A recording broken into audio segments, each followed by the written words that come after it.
Chapter 1050. If the old man's smile and current state could be sustained for a long time, Luonan's mentality might be more conservative. He might place more of his thoughts in the direction of how to create a similar environment. But that was not the case. Luo Yuandao's stamina and energy were simply not enough to support such a state. After standing alone on the lawn for less than a minute, his body began to sway. Octopus and Nurse Hong rushed over to support him, which directly interfered with the old man's self-logic. He began to struggle, and his emotions began to fluctuate again, becoming irritable.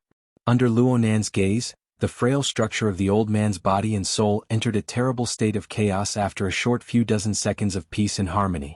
In fact, he was even weaker than before. The lawn also began to become chaotic. Octopus and Nurse Hong tried to put the old man into the wheelchair. The old man continued to struggle. During this time he opened his eyes. His turbid and hazy vision, after drifting for a few degrees, locked onto the thick clouds in the sky. Occasionally he would flip his palms up and try his best to reach upwards. At this moment, no matter how constrained Luonan's thoughts were, he could still understand. The old man's self-logic formed a link with the clouds in the sky, bestowing a certain peculiar value to it. Perhaps this was the moment when the grandfather and grandson were most connected in over a decade? The problem was that this might not lead to a good result. Muffled rolls of thunder clearly rang in the sky, but Luonan's mind escaped during this time. Let's put it this way for the time being. He completed a great switch between Xia City and the Central Pacific Ocean. Due to the shift in focus, the water vapor fake body that had dissipated for a moment on the cruise ship solidified again. Plus, Blood Demon reacted very quickly. His body control ability was astonishing. Even though everyone knew that Luonan's soul had left his body a bit, the awkward situation didn't last too long.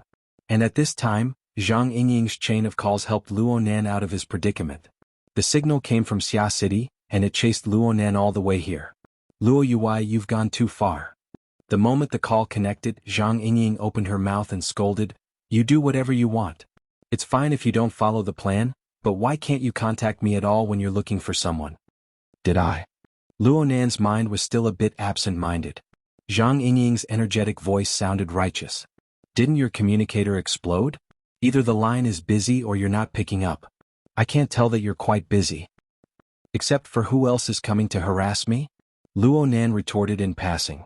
He absorbed a bit of strength from the other side in passing, allowing his mood to calm down a bit. It was also because of Zhang Yingying's reminder that he also split off a portion of his consciousness and swept it over the North Bank's underground laboratory that was several thousand kilometers away. Luonan's various communication tools were perfectly placed there. They were originally meant to confuse the enemy, but right now they were just serving as a signal relay station. The only advantage was that he could log into a large local area network like the Psychic Wave Network, which had limited coverage without any problems. He could Psychic Network Soul Network, but he was limited range network. Luo Soul Luonan. Luonan sighed. He gradually reduced the hybrid structure of his soul cloak and mica, interfering with the material plane of Xia City. This could be considered as tidying up the mess left behind by his sudden escape. Hopefully, President Ouyang and the others would not work overtime because of this. Aside from this, Luonan also saw Zhang Yingying's so-called exploding phone calls. Actually, there were only 2 or 3 of them. As for the other 2, while she was distracted, Zhang Yingying asked again, "Then Yuan, why have you had enough harassment, or have you been harassed enough?" Zhang Yingying asked, "Are you done harassing or being harassed? Give me a definite message." There's still 4 or 5 hours until the auction starts. Have you arranged any programs? Programs? Luonan's gaze subconsciously swept across Blood Demon and Wan Liuhua's faces. He had no intention of asking. Even if there were programs, he wouldn't be interested in participating, let alone programs. No, I can't do this. Luonan's mind tightened. He quickly denied his previous state of mind. If he became distracted, lost in thought because of a notebook, then wouldn't he be exposing his weakness to others? In the end, Luonan had learned a few things when it came to interpersonal communication and scheming. Perhaps it was very difficult to do it perfectly. Perhaps it wasn't worth mentioning in the eyes of experts, but he still needed to improve through experience. If he improved a little, then the enemy would misjudge a little. Wouldn't that be the case? Luonan calmed the churning thoughts in his mind once more. He redistributed his consciousness to various spatial directions. He needed to be a bit more in front of people, especially in the jadeite light. It would be best if a situation like Blood Demon's palm smashing into his shoulder blade didn't happen again. Luonan's thoughts flowed. It only took a second or two for Luonan to laugh. I can ask about programs, but I don't have any. I do. Can't I find some fun on such a large ship? Luonan's laughter was abrupt. In truth, it was a bit terrifying. Zhang Yingying was stunned for a moment. She didn't respond immediately. Luonan temporarily stopped this topic. Your line is busy. I'll make another call. Contact me later. Luonan didn't do as Zhang Yingying said and immediately made a call. Instead, he turned to look at the person in the elevator who needed his attention the most. Tugu, the bodyguard-like extraordinary, was still lingering in the elevator. The direct reason for this was the tool that came with him. This person was possessed and controlled by the necromancer. It consumed a lot of energy. Tugu spent quite a bit of effort to give this colleague the strength to stand up. Luonan asked, "Do you want to have afternoon tea together?" Tuji's attitude was still restrained and polite. "It's okay. I took the liberty to disturb you. I hope you can forgive me." He didn't say anything more. He gave Luonan a nod and supported his tool colleague. They walked back into the elevator and left. Luonan only turned his attention back after the elevator closed and went up. Blood Demon slapped Luonan's back again at this time. This time, both the slap and the reception were done quite perfectly. This fellow Tugu isn't simple, right? Yes. He's very strong. He's very organized. Blood Demon was stunned for a moment. He soon laughed. Brother Luo, your comments are quite unique. Luonan laughed. He didn't speak in detail. He thought for a moment, found a number and dialed back. Hello. Sister Pomegranate. He was calling his cousin Emohan. She was also one of the two people who had called just now. Emohan was clearly in class. She picked up quickly and spoke in a low voice. Luonan could still hear the unhappiness in her tone. You're back from playing around? Don't look for me. It's Yuqin looking for you. It looks like it's quite urgent. Luonan immediately understood. Yuqin's call must have gone unanswered. She was worried that Luonan wasn't picking up on purpose, so she asked for Emohan's help. Aside from being urgent, this method of doing things was excessively careful. It showed that Yuqin held more reverence towards Luonan. However, there were certainly many twists and turns involved to be able to force Yuqin to this point. Luonan didn't hope to understand everything in an instant. He also didn't want to waste his brain. He gave Emohan a few vague grunts and hung up the phone. Luonan thought of an old acquaintance of Xia City who he had met on the same cruise ship not too long ago. That person was Yuqin's father. What was his name again? Chapter 1051. Luonan wanted to immediately call Yuqin, but he turned to glance at Blood Demon and the others. They were still waiting idly by the elevator. His mind stirred and he nodded in that direction. My classmate is looking for me. It's probably a bit of a private matter. He paused here and said, Actually, you two don't need to keep me company. Isn't Tucker and Dr. Bai always following me?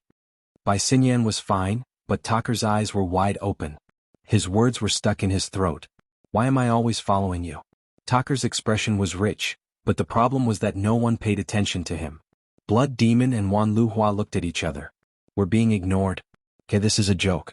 In fact, they could feel that Luonan's words were unclear, but they were exceptionally clear about his purpose. It seemed that this fellow wanted to do something. The kind that would look for trouble. Yes, they could see that Luonan was still young. Perhaps he felt that it wasn't good to lose face in the face of complicated interpersonal relationships, or perhaps he instinctively rejected the tyrannical behavior of bullying the weak. In short, the two extraordinaries who could suppress the vast majority of variables had become burdens. The two extraordinaries were unable to fully understand Luonan's mental journey for a while. However, they were all intelligent people, so they didn't need to speak too bluntly. A large part of the reason why they kept following Luonan was because they were worried that Luonan would directly clash with the extraordinaries on the Jadeite lightship.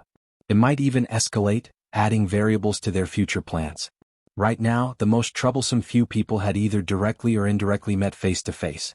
The possibility of a direct conflict or a violent conflict was already very small. Luonan's current state had absolutely no problems with his personal safety. That's fine. I need to go take care of some things. Wan Luhua had been called over by Blood Demon at the last minute.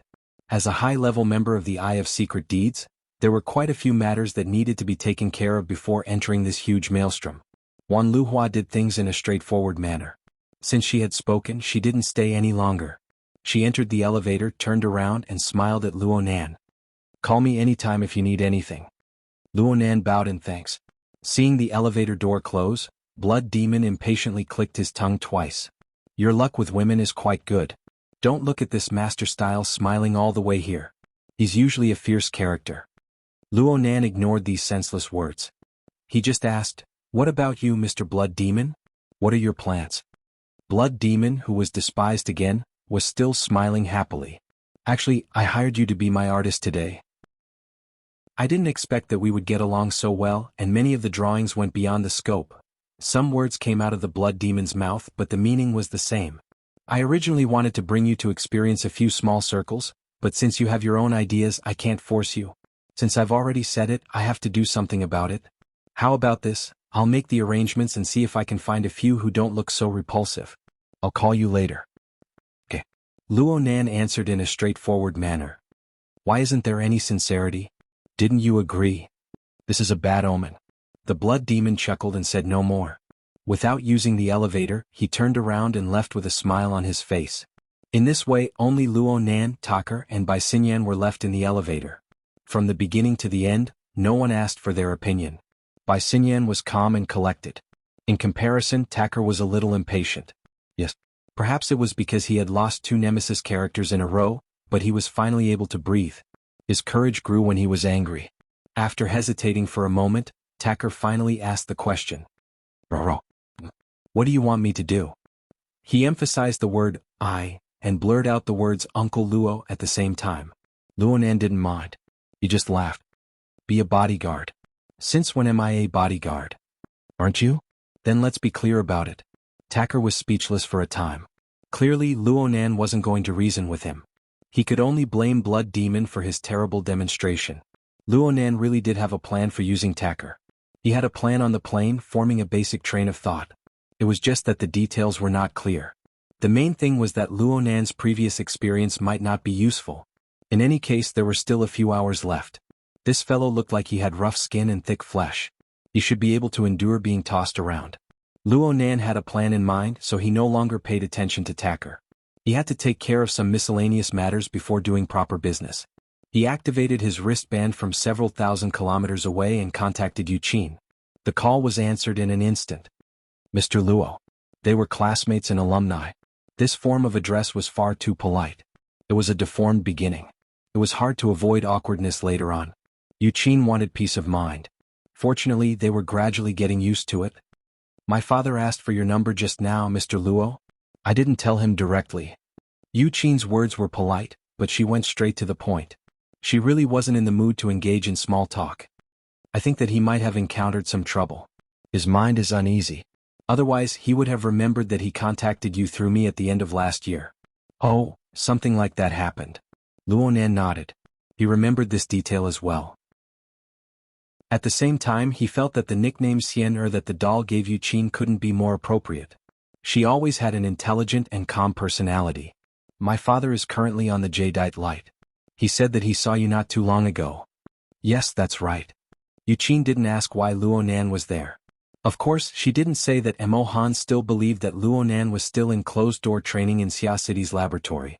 She just asked politely and carefully, my father definitely needs help, but that place isn't like Xia City. Mr. Luo, can I give him your number? Sure. Since Luonan had returned the call, he had made preparations in this regard. He agreed quite straightforwardly. Yuqin considered things a bit more. When asking for help, she needed to explain the sequence of events as clearly as possible. Only then would she not be embarrassed and even cause misunderstandings. She carefully considered her words and did her best to tell Luonan everything she knew. My father and my brother are together. They are here to treat the problem of an infection. Yuqin's tongue was nimble. She explained the sequence of events clearly with just a few words. Of course, there were some details that she couldn't grasp. Luonan didn't mind because he had already grasped the keywords. Clay's laboratory. Luonan's gaze turned to Bai Xinyan. She could be considered half the main character. He grinned and comforted Yuqin. I understand. You don't need to worry. I will understand the specifics of the situation from Uncle. Okay. Otherwise, you can give me Uncle's number. It's the same. Luonan's attitude was very polite. He didn't deliberately put on airs. Yuqin clearly let out a breath of relief. She said that she would immediately transfer Luo Nan's number to her father and let him get in touch with Luo Nan. The call ended quickly and efficiently. Luo Nan quite approved of the other side's attitude. He thought about how he would have to call in a bit, so he simply stopped in the elevator and turned his gaze to Bai Xinyan. "What kind of demonic moth are you guys up to now?" Bai Xinyan looked a bit surprised. "You're talking about Yu Qi's son, right? That young man is in Team C. He's a different kind of VIP. No matter how much the laboratory tosses and turns, it wouldn't cause trouble for its future customer." Luo Nan coughed. "Start from the beginning." He looked at Bai Xinyan up and down. "I found it strange just now. Yu Qin's brother, his name is Yu Zheng, right? He was infected in Xia City. How did he hook up with you guys across the Pacific Ocean?" "Oh, the course of the disease isn't right. He was infected at the beginning of the year. It's been almost half a year. If he hasn't been cured by now, then he should be in the severe third stage." Bai Xinyan pursed her lips into a smile. "This involves a few problems on the research and technical level. Can you be a bit more direct?" Luo Nan's lips twitched. The water vapor body reflected his thoughts, and he subconsciously moved his fingers. His thumb and index finger unfolded one after the other. His middle finger was about to come out. It looked like it was going to be the third time soon. It was unknown whether or not Bai Xinyan understood Luo Nan's hand gestures. In any case, she did explain a bit more. "Mr. Luo, perhaps you're paying more attention to the auction for this event organized on the Jadeite Light. But the essence of the event is actually an exhibition and an exchange meeting concerning the research and application of distortion technology. Or perhaps it's a trade fair for the results of distortion research in recent years. Among them, the controllable distortion technology is one of the most eye-catching ones." Luo Nan's fingers paused. "Controllable distortion? That's right. It's using the dangerous external stimulation of distortion infection to find one or even several subversive human evolutionary paths. To put it simply, through this experiment, a new path can be opened between ordinary people and ability users. It's independent of the two existing paths of self-awakening and burner transformation." Bai Xinyan spoke with fervor and assurance. She spoke of everything she knew without holding back. She spoke without reserve. Admittedly, she spoke in a straightforward manner, but her contents possessed a shocking power. In the end, Luo Nan still extended his middle finger. His 3 fingers remained there, but his meaning had already changed completely. A third path. At least that's what the presentation said. It's the product of multiple technological collaborations. LCRF, Tianqi, Deep Blue, and a few private laboratories have all joined in. They've all achieved certain results. And Dr. Clay, my mentor, presides over the laboratory. He's the demonstrator of this technological achievement. The goal of doing this is to explore its value a step further. Right now is the time to expand its influence within a certain range and find even more supporters." Luo Nan raised his eyebrows. And at this moment, a communication wave activated the wristband of Gear's underground laboratory far away on the north bank. This call was within his expectations, but Luo Nan was surprised when he noticed the caller. "Hello, student Yu Qin?" "Mr. Luo." Yu Qin's enunciation was as clear as before, but compared to a few minutes ago, the speed of her speech was clearly faster. Her choice of words was less particular, and her final words were a bit shaky. "Mr. Luo, I can't contact my father." "Ha! There's also Yu Zheng. There's also Uncle Lu. There's also Secretary Zheng. They aren't picking up the phone." Chapter 1052. Yu Zheng sat ramrod straight. He was even more upright than he was in class. It wasn't that he wanted to sit like this, but the metal ring on his neck was constantly releasing a weak electric current that paralyzed the central nervous system. It made him unable to muster the slightest bit of strength from head to toe. He was in whatever position the others were in. He felt more like a patient with high paraplegia who was placed in a wheelchair with the other 2 members of Team C. He was controlled by the men in black suits behind and beside him as they walked through the long corridor and entered this unfamiliar room. Then he saw the people in groups A and B and saw that they were similarly paralyzed. He also saw the catheters extending from their bodies and the blood flowing through them. A whining sound rang in his ears. It came from the 2 fellow sufferers and perhaps also from himself. The situation didn't change according to Yu Zheng's will. The guys in groups A and B before him were treated a bit better than them. At least they had sofas and carpeted floor to lie on. They could only sit in wheelchairs and lean against the wall, shoulder to shoulder. Their hands and feet trembled as they waited for misfortune to descend. Yu Zheng didn't know what was going on at all. In the beginning, he didn't know who had ordered these expressionless men in black suits to suddenly attack them, knock down old Lu, take away their communication equipment and bring him here alone. Now that he entered this suite, he saw the floating mass of flesh that seemed to be slightly wriggling. He also saw the catheters, blood donors and equipment. He also saw the middle-aged white man who was half lying on the bed and receiving a blood transfusion. He had an answer to the previous series of questions. But he still didn't know where this guy came from. It was an extremely terrible situation. There was a serious information imbalance. Yu Zheng's thoughts could only move towards endless imagination. In the past few minutes, he had considered at least a dozen possibilities that could be used as suspense or horror. But in the end, everything turned into a meaningless turbid current of emotions. They wantonly squeezed his heart, stirred his brain, and turned his entire body into a continuously heated pressure cooker. His eyeballs were almost squeezed out of their sockets. Yu Zheng struggled with all his might, but the electric ring on his neck just happened to control him. It reduced his efforts time and time again, intensifying his despair. Finally, after a powerful wave of emotions overflowed, Yu Zheng's state inevitably fell into a trough. His mind was in a trance and his expression was blank. He looked at the black suits and some medical staff bustling around the room, adjusting the catheters and adjusting the instruments. He did not know how to react. Finally, there was only one thought in his mind: how did he end up in this situation? He vaguely remembered that just 10 minutes ago, as a human experimental subject who could be lying on the operating table at any time, he was a little nervous about facing the unknown, but he was not as anxious as his father. In fact, he was even a little eager. Thinking further, it wouldn't be an exaggeration to say that he was full of ambition.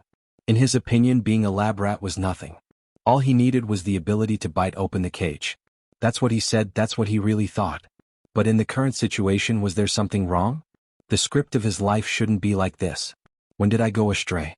Yu Zheng's mental state was no longer able to support continuous thought.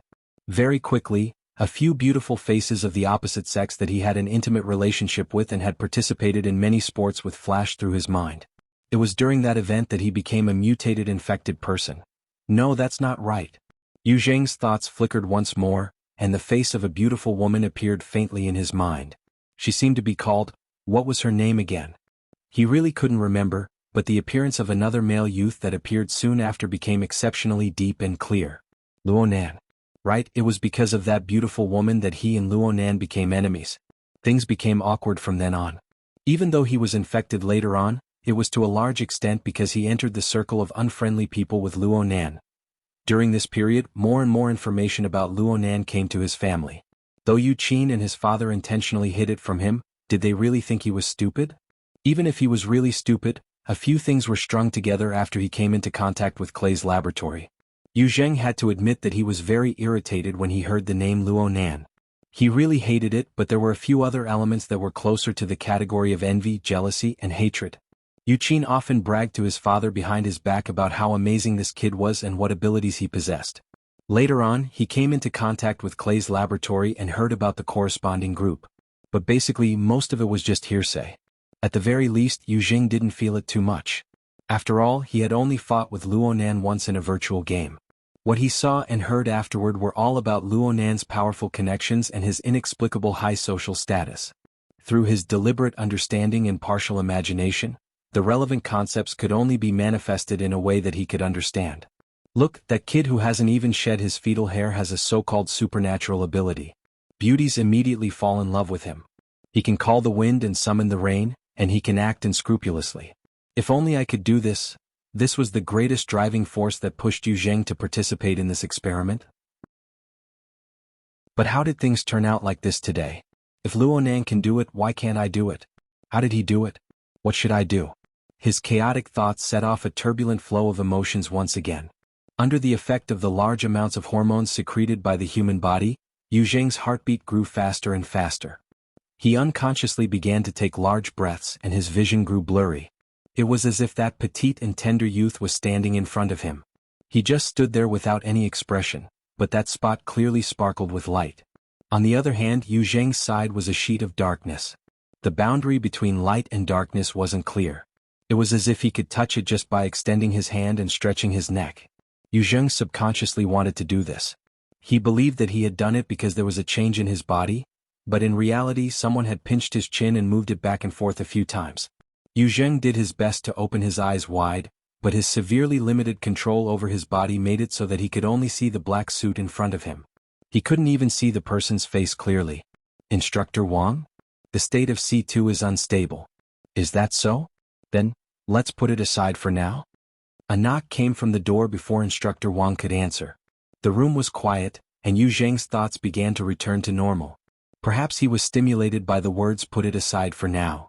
He subconsciously received and analyzed the information from the outside world, and he heard Instructor Wang say, "Please come in." The voice wasn't loud, but it felt like it couldn't leave the bedroom. But the door to the outer room opened in the next moment. Someone walked in after the sound of messy footsteps. Instructor Wang called out to them. "Mr. Tuesday," another voice came from behind Instructor Wang. It was probably the main character on the bed. His tone was quite polite. "Mr. Tu, you've worked hard to make a trip here." "Yes, I saw that this colleague's condition isn't too good. Send him back." This matter was clearly not important. Mr. Tu spoke a few sentences and changed the topic. "But this one, is he about to awaken?" Another person answered, "C2 was infected on New Year's Eve last year. It's a body fluid infection, and the infection duration is the longest. The laboratory has always been under good control, but since it's Group C it might not be as stable as Group A and Group B. HM awaken?" Instructor Wang's voice sounded again. 3 transformations or awakening? Are they talking about me? Awakening? Yu Zheng listened, not really understanding. But the rapid heartbeat and the burning sensation of his body slowly faded. The phantom of Luo Nan was no longer in front of him. Next, he went through a messy round of tests and judgments. It wasn't easy for him to slow down, but he heard Mr. Tu's slightly raised tone. "Stopped?" Just as he finished speaking, there was another knock on the door. Chapter 1053.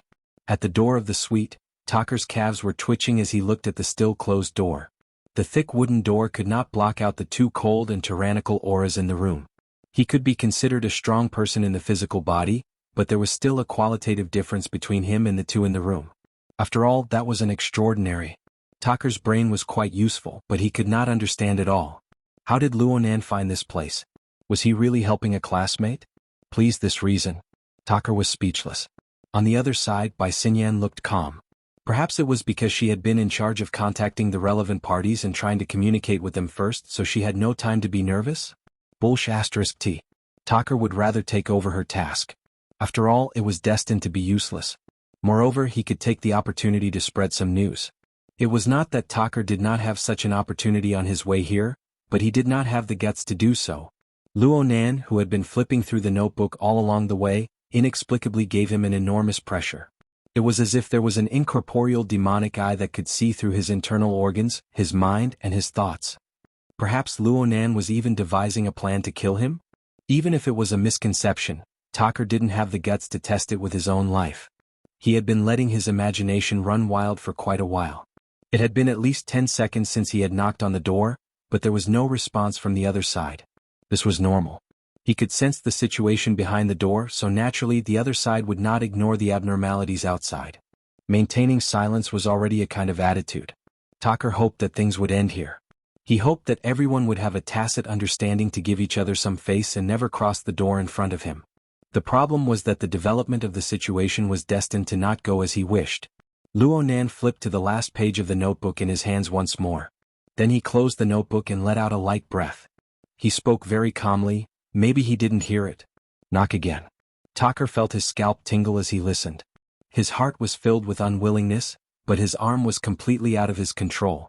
He obediently reached out and pressed the doorbell. There was still no response from the other side of the door. It was also at this time that Tucker saw Luo Nan reach out his hand to the side. Of course, Luo Nan wasn't knocking on the door. Instead, he made a casual grabbing motion. A cloud of mist seemed to splash into the air. A pitch-black suitcase was pulled out from the mist by Luo Nan. "Give me a hand." Tucker's brain still wasn't working. He just followed Luo Nan's instructions. He stupidly reached out his hand and used it as a platform, allowing Luo Nan to place the suitcase in his hand. The chest was opened by Luo Nan. Tucker did not know what was inside, nor did he dare to look in detail. She just watched as Luo Nan placed the notebook inside and took out a pen-like object from the center. There was also a square-cut piece of cloth and the like. Soon the box was closed. In the very next second, Taker's palm was moist, almost as though a stream of water was running through his palm. It was incredibly refreshing, and most importantly, the box sank right into his palm, vanishing without a trace. Magic? Spells? Taker was a knowledgeable person, so he wouldn't make a big fuss over nothing. But the problem was that he could clearly feel that from the beginning to the end, the vital energy in his body was smooth and without any ripples, and it didn't cause any disturbance. Moreover, this wasn't under his control. It was Luo Nan. It was this young man before his eyes. Luo Nan had groomed him in a refreshing manner. There was no need for Luo Nan to use his spells. Taker's palm was damp. There was no doubt that he was a tool through and through in Luo Nan's hands. As for how Luo Nan did it, Taker no longer had the courage to think deeply about it. Open the door. Luo Nan's command had completely replaced Taker's thoughts. He simply didn't think too much about it. He just opened the locked door without much effort. Luo Nan didn't pass on this responsibility. He walked straight in. Taker's mind was still in a blank state as he followed behind Luo Nan. Bai Xinyan was at the very back. Just as they entered the door, a series of metallic mechanical sounds rang out in front of them. All the men in black suits in the living room had pulled out their guns. They aimed uniformly at Taker. They were clearly in a state of waiting to fire. There was even a person in the middle who yelled loudly, "This is a private room. Get out immediately." Taker's mind finally cleared up a bit under the focus of the lethal weapons. But he didn't care about these words. The matter was clear.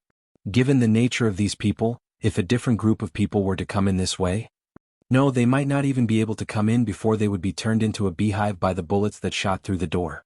It was precisely because of these words that the other party knew of the special nature of this place. Knowing is fear, and fear is understanding. It's true that everyone here is a tool. The group of men in black suits had sunglasses covering their faces, but it couldn't hide the beads of sweat that slid down their foreheads. Their heavy breathing exposed their unease and fear early on. Luo Nan didn't pay attention to this. It was as if he didn't see the pitch-black muzzles in front of him. He looked around very naturally. "Mr. Black Lion was here just now, right? He returned the notebook that my family had left outside to its rightful owner. That's why he came to express his thanks. This lousy reason." No one answered him. Luo Nan's gaze quickly locked onto the man in the worst condition among the group of men in black suits. It was tool number 1 who had returned from the mission of returning the notebook. Luo Nan nodded and answered his own question. "It looks like this is the right place." Luo Nan didn't stop as he spoke. He walked straight into the bedroom. This was too much. The men in black suits who had gone through strict training instinctively wanted to pull the trigger. But a concise command came from inside at this time. "Withdraw." It was as if the men in black suits had been pardoned. They withdrew their guns one after another, but they still blocked Luo Nan's path forward. The problem was, what was the point of that? Luo Nan had made up his mind long ago. He completely ignored the obstacles in front of him. Actually, this couldn't be considered an obstacle for his water vapor body. His footsteps didn't stop. He went straight forward and made contact with the wall of men in black suits in the blink of an eye. The latter didn't have any effect in blocking Luo Nan. Luo Nan's water vapor body was illusory. It was as if it came from another world. The two sides didn't intersect. It just passed right through. "Halt." The man who had just given the order spoke once more. What was faster than his voice was the air that suddenly solidified like an iron wall. At this moment, the flow of air in the living room of the suite seemed to have completely frozen. Everyone's breath didn't even pass through their noses and mouths. Even Taker, who had a fleshly body, felt his skin tighten. The breath of his entire body suddenly turned muddy, and the flow of his blood and energy wasn't smooth. He subconsciously took a step back and took a defensive stance. He nearly bumped into Bai Xinyan. When he looked forward again, he saw the two men in black suits blocking the bedroom door. They were like a door that had been forcefully opened. An indescribably strange sound separated them. Their bodies were stiff and they lost all consciousness. Luo Nan, who had just passed through with his illusory water vapor body, appeared in a position near the back of the center of the door. His fake body was clearly sluggish, and there seemed to be faint wisps of water vapor emitting from it. In the next moment, his entire body distorted and collapsed. Behind him was a young man dressed like a bodyguard in a black suit, but his skin was a bit strange and gray. "Instructor?" "Wang Yong." Taker called out instinctively, but Wang Yong ignored him. Instead, he turned his head. At the same time, Luo Nan's calm voice came from inside the bedroom. "As expected, Mr. Tu is also here." Actually, I forgot to say something just now. You don't mind taking up a bit of your time, right? Oh, this scene is truly extravagant. Chapter 1054. The situation before him made Tucker want to die. No, he absolutely didn't want to die. But in the current situation, there was a high probability that he would be killed here as a fish in the pond. Tucker knew who Wang Yong was. He was an extraordinaire who had been nurtured by a certain someone with all their might. He seemed to be the only one under the name of the LCRF. This person was very young, probably in his early 30s. Even if he was repeatedly questioned because of his independence and personal ownership, an extraordinary was an extraordinary. It was not Tucker's place to comment. If he really got angry, he wouldn't be able to do anything to the person in question. If he wanted to vent his anger on someone else, whoever stood in front of him would be the unlucky one.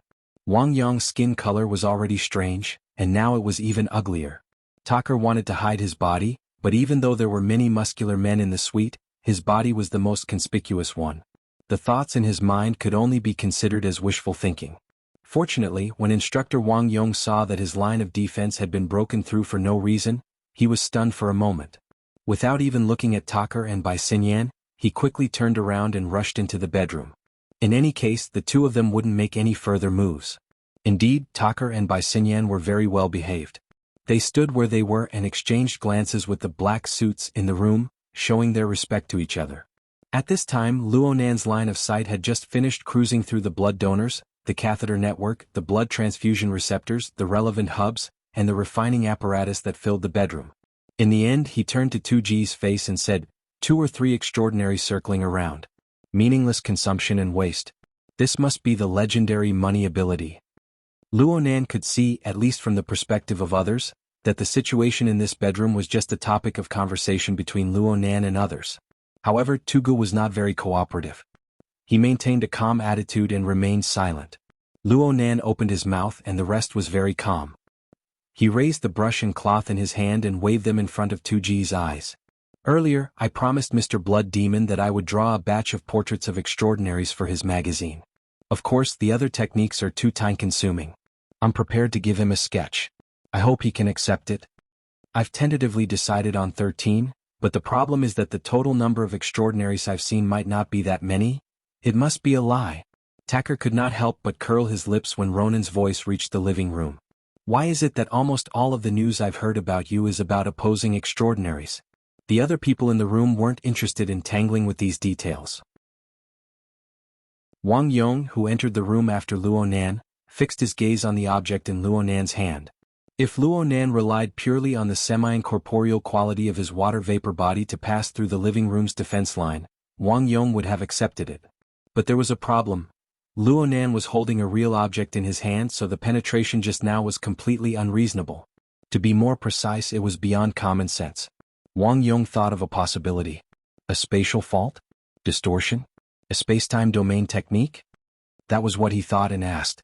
Excuse me. Luonan turned around to look at him. He greeted him with a smile. This is Instructor Wang Yong? This is the first time we've met. Sorry for being presumptuous just now. Let me ask, are you interested in participating? Seeing that the bedroom was about to descend into an even more awkward atmosphere, Old Els, who was still half sitting and half lying on the bed, coughed softly twice.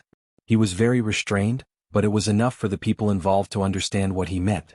Wang Yong's face was cold as he gestured with his hand. Mr. Luonan, there's a patient here. If there's nothing else, please leave.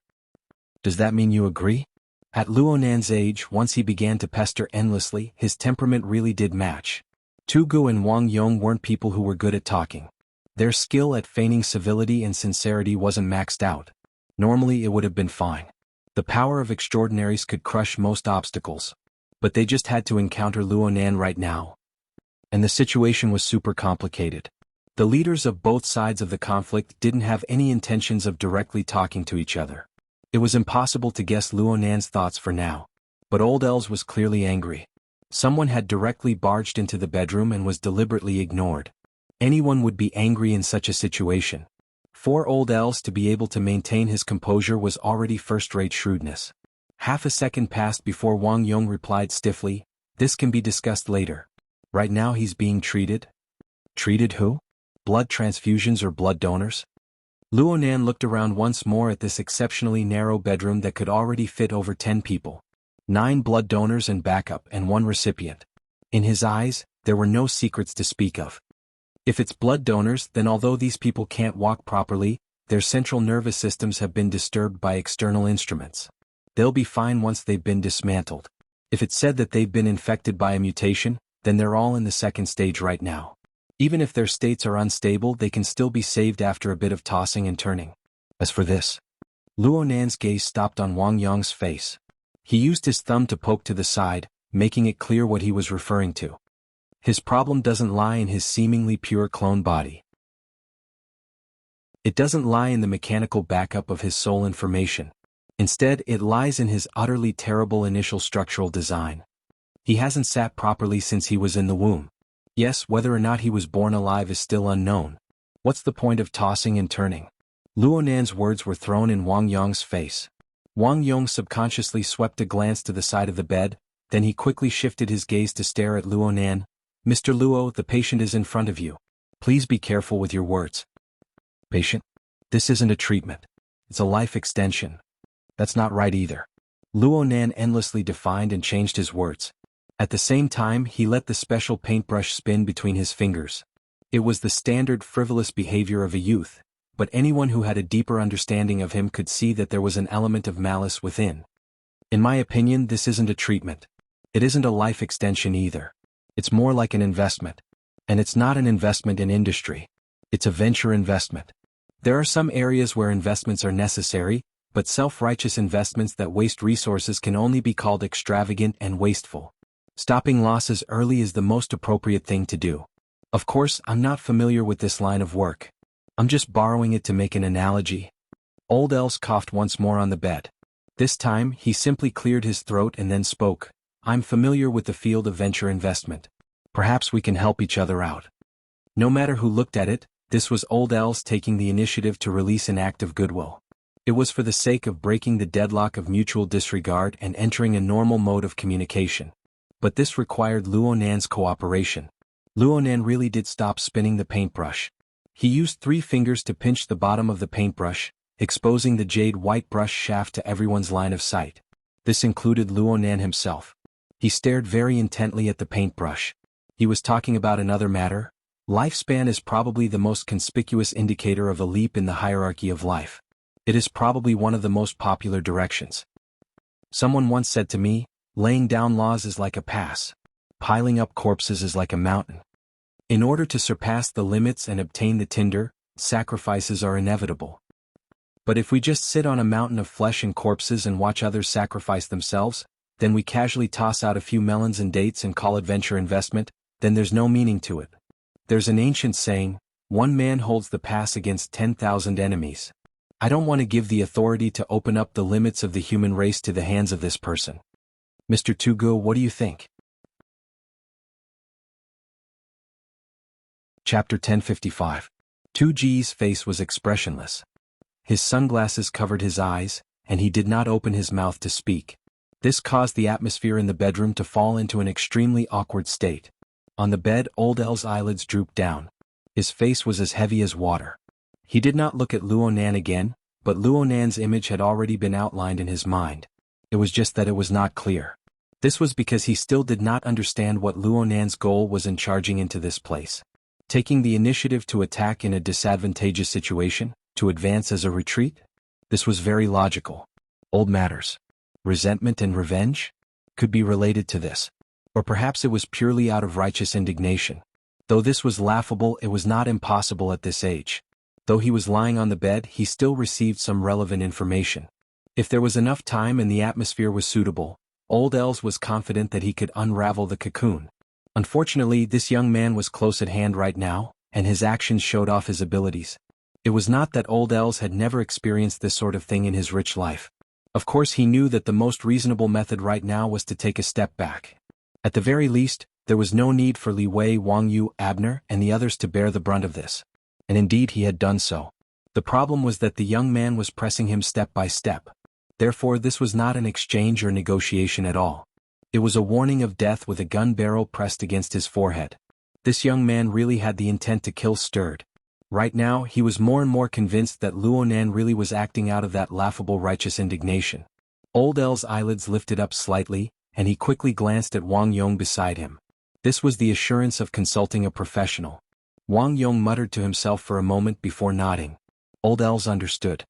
His eyelids closed once more and he let out a long sigh. I'm tired. This was tantamount to giving an order. Wang Yong responded by extending his hand towards Luo Nan once more.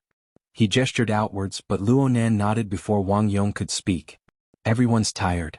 It must be said that this was the first time Luo Nan responded to L's words since he entered the room.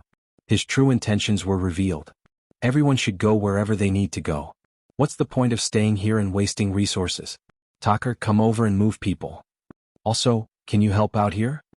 As the voice traveled outside, Tucker felt a chill from his scalp all the way down to his entire head, chest, spine and legs. However, there seemed to be an invisible rope in the air that was holding his neck and even hooked onto his shoulder blades and tendons all over his body. Like a puppet being controlled, it pulled him forward. At this time, Old Els finally laughed out loud.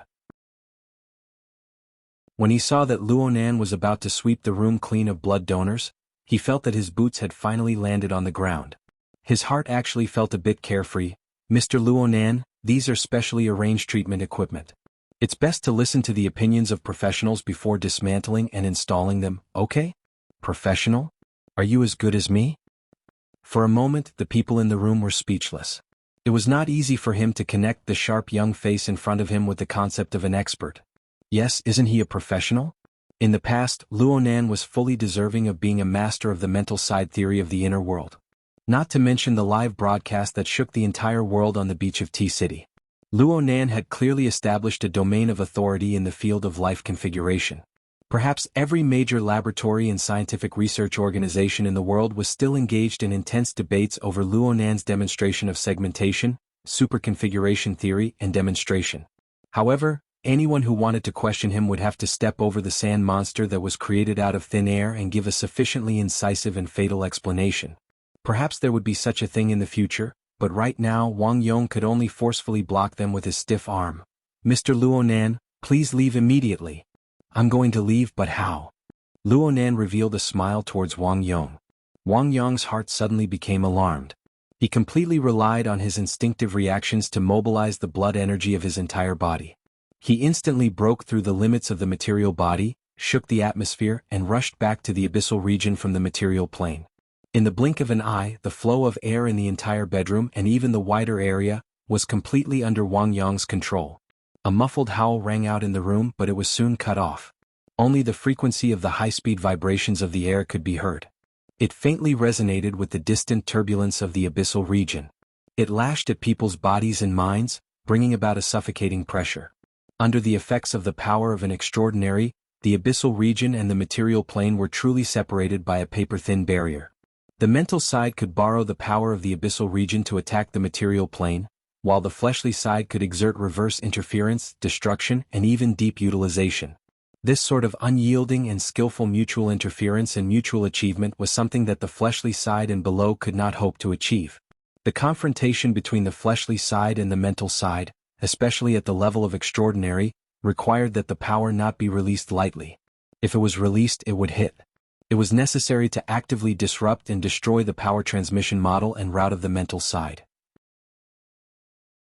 Of course, nothing could be better than to directly destroy the frame of the enemy's body and soul and deliver a fatal strike. Wang Yong knew very well that Luo Nan's real body was not present in this situation.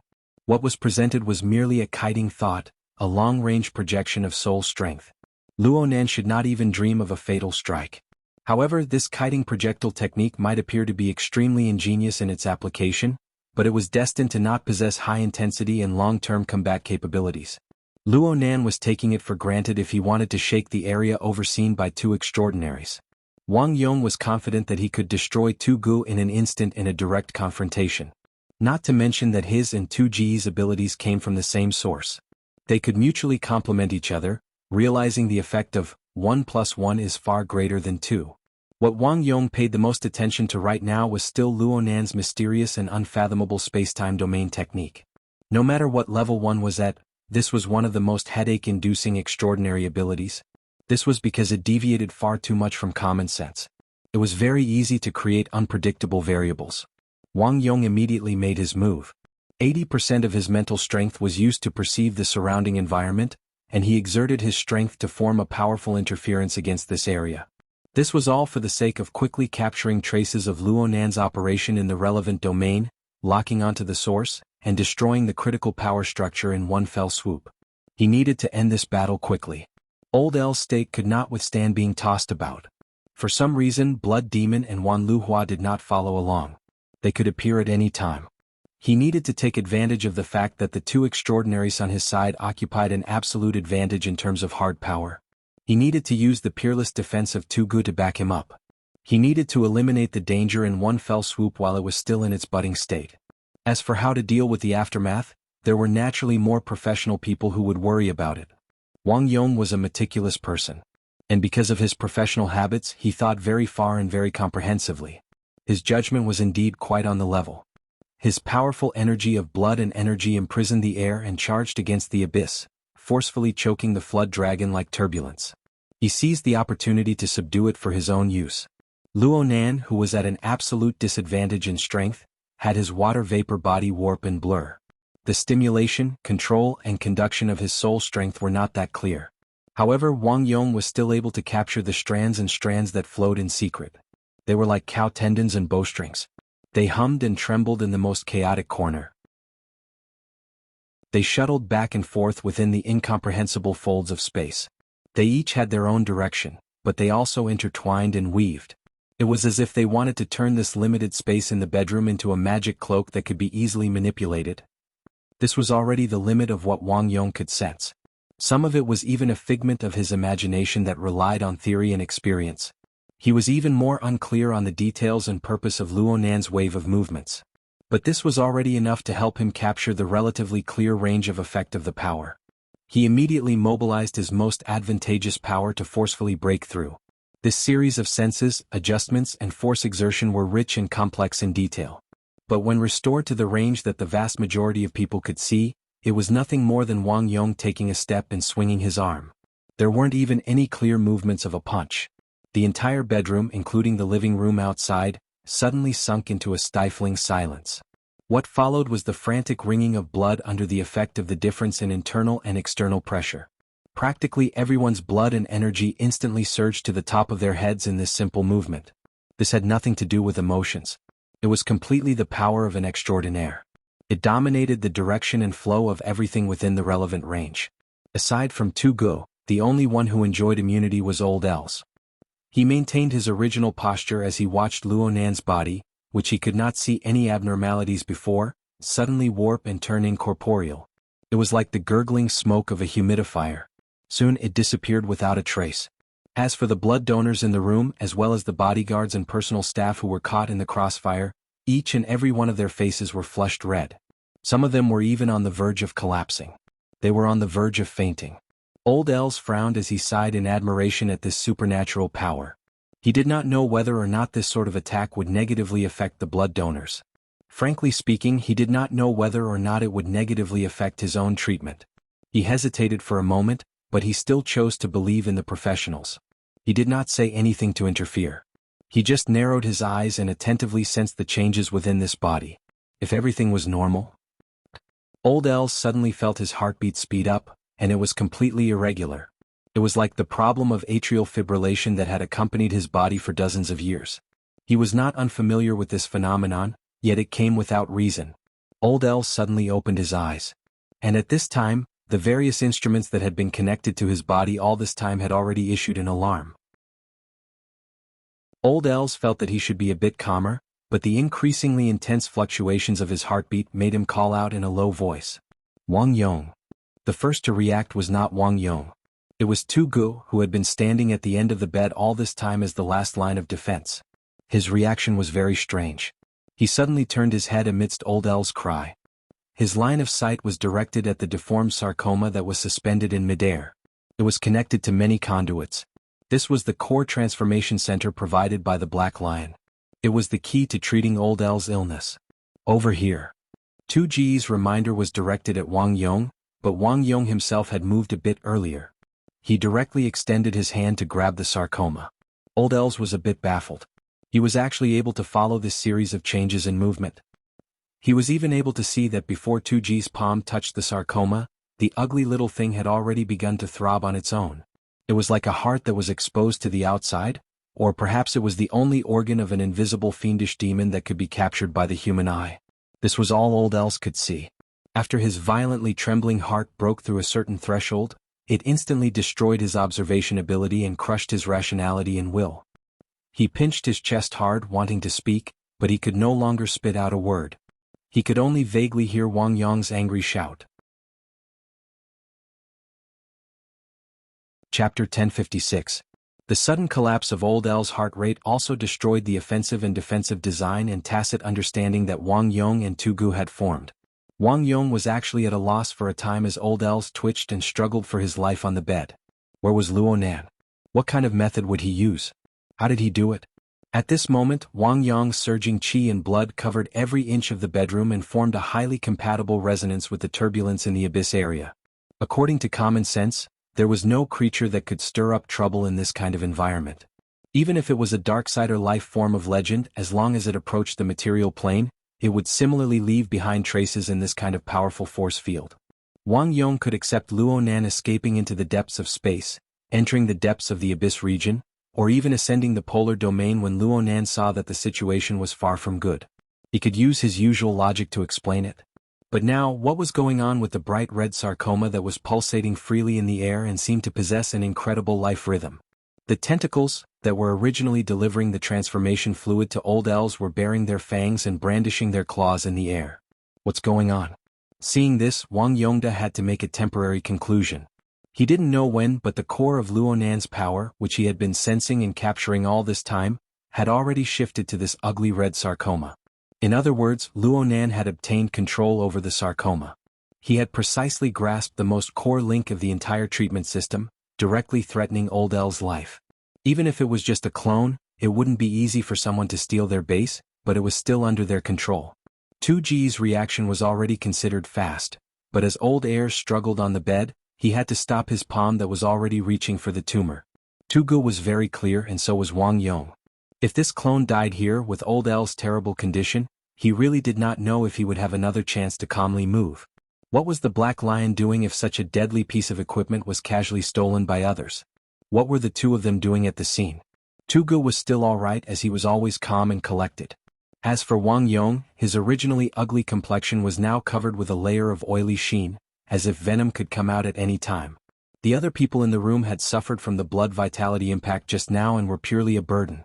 Wang Yong subconsciously wanted to go to the bedside to deal with Old El's terrible state. At this moment, a word popped out of 2G's mouth. Change? As the voice entered his ears, a sudden burst of gunfire came from outside the bedroom. The incident in the bedroom also caused chaos in the outside room. Wang Yong's eyelids twitched, but he didn't hesitate, nor was he distracted by the chaos outside. His center of gravity, which had shifted a little earlier, shifted again as his muscles contracted. He did not pay attention to Old Els, whose hands and feet were twitching on the bed. Instead, he forcefully made the nearly ebb interference field surge once more. This time it was not to capture the elusive Luo Nan. Instead, it was to crush the blood donors who had formed a circle around the bed. A life for a life. At the very least, he had to put on this posture. At the same time, 2G's hand, which had paused just now, once again reached out, grabbing at the bright red sarcoma that was right in front of him. Wang Yong had been the one to deal with Luo Nan just now, and Tugu had been the backup. Now they had to switch roles. This was because Luo Nan had cut into Wang Yong's blind spot of observation and thought. He had successfully infiltrated into 2G's range of control. Actually, Wang Yong still had doubts in his mind right now. Was Luo Nan's soul strength projection really inside that tumor? There were no changes in his visual space, but his sensory space was a mess. Luo Nan had already completely excluded Wang Yong from the main battlefield within the span of a few breaths under this chaotic mental judgment. Therefore, a switch was necessary. If Wang Yong didn't want to be a bystander at this critical moment, then he needed to display the deterrent power of an extraordinary, even if his actions were more despicable. Under the radiation of the power of three extraordinaries, all the other living beings within the entire suite were so weak that they weren't even worth mentioning. Therefore, this sort of switch in focus and direction was completely a gamble on the value of the target in each person's heart. Did Luo Nan really have a bit of weak humanity left in him, just like in the legends? Could Wang Yong and Tu Gu replace old elves in making such a fatal decision? In any case, not a single side had any intention of pulling back in this relatively cramped space at this moment. There was even a bomb that smashed in forcefully. Amidst the muffled explosion, Yu Zheng and the other blood donors who had yet to complete their intubation were suddenly blasted apart into an enormous hole in the wall. The door connecting the living room and the bedroom in this suite was relatively narrow and conservative. It paid more attention to privacy so the bodyguards outside could easily surround the door. However, there were still some problems with the room structure of the cruise ship when faced with inhuman power. The partition was assembled from light steel keel plasterboard. It looked like a complete piece, but in reality, there was a relatively large gap between the keel steel inside the plasterboard. The fellow who had smashed in had leaped out from the gap between the metal frames, perfectly avoiding the blood donors who didn't have any defensive capabilities. He had met Wang Yong's fist with equal precision. Tucker. Wang Yong recognized this logistics tycoon from the Central Pacific Ocean. He knew that Tucker was the adopted son of Bai Hao, the flesh and blood of Master Dem. In a certain sense, it would be more appropriate to describe them as allies. But it was this fellow who had broken through the wall, charging straight at Wang Yong's fist. In the time it took for a spark to fly off a flint, Wang Yong saw the fellow's face. His face, which could be described as tyrannical and mighty, was now brimming with fear that completely contradicted his actions. It was to the extent that his entire facial structure was distorted. The tattoo on his cheek was infused with despair, as if it had transformed into an ominous demon snake that was slithering on his face. Wang Yong frowned and subconsciously slowed down his hand. The momentum of Tucker's charge was astonishing, but it wasn't a threat to an extraordinary. He didn't want to offend two important figures of the same camp because of this kind of man-made accident. Just as Wang Yong's fist changed from hard to soft, a dazzling light suddenly exploded from the corner of his eye. As for the power behind the piercing light wave and the impact it formed on the interference force field that he was leading, that was a problem for the next wave. No one could contend with the speed of light. Therefore, Wang Yong could only watch helplessly as the electric chain of light wave brushed past Tucker's head, which he had accidentally left behind, and cut right into Tucker's chest. Tucker's mouth was wide open, but he couldn't say anything. Or rather, the power that erupted from his body had drowned out everything. It was a powerful explosion. Most importantly, it had formed a strong collision with Wang Yong's previously powerful but relatively restrained control mode. The air exploded and the abyss shook. The network of blood transfusion catheters that crisscrossed like a spider web in the room instantly twisted and ruptured. The blood and transfusion fluids that were still flowing through the catheters were thrown all over the place, creating a mess. Chapter 1057. Most of the liquid droplets that were flung out did not even have the chance to land on the ground before they were directly crushed or even vaporized by the extreme power that surged back and forth in the room. The entire room instantly turned into a full-powered boiler. The boiling air rapidly expanded, and in the next second, there was a second explosion. The floor-to-ceiling window on the side of the bedroom that led to the balcony couldn't withstand the air pressure in this narrow space at all and shattered with a bang. The curtains were wrapped in glass shards and twisted alloy frames. As if swept by a storm, they were blown to the lower deck and the surface of the sea beyond. There were also two blood donors who were originally lying near the floor-to-ceiling windows. They were also swept up by the storm and slid against the reinforced glass railings of the balcony. Fortunately, the reinforced glass of the railings was of high quality. In the relatively open space, it was still relatively intact, so the two unlucky people did not suffer too much. After the storm in the house blew out, it was the turn of the airflow from the sea to flow back, mixed with moist water vapor. The clouds outside were getting lower and lower, almost merging with the surface of the sea. It was as if a heavy downpour could happen at any time. To the people in the eye of the storm, these were meaningless details. However, with such a commotion, it was inevitable that things would go out of control. Leaving aside the chaos on the lower deck on this side, the gunshots and explosions that echoed from the advanced suites at the bow of the ship instantly pushed a large number of so-called upper-class people in the area into the illusion that they had been attacked by terrorists. Panic and chaos quickly spread.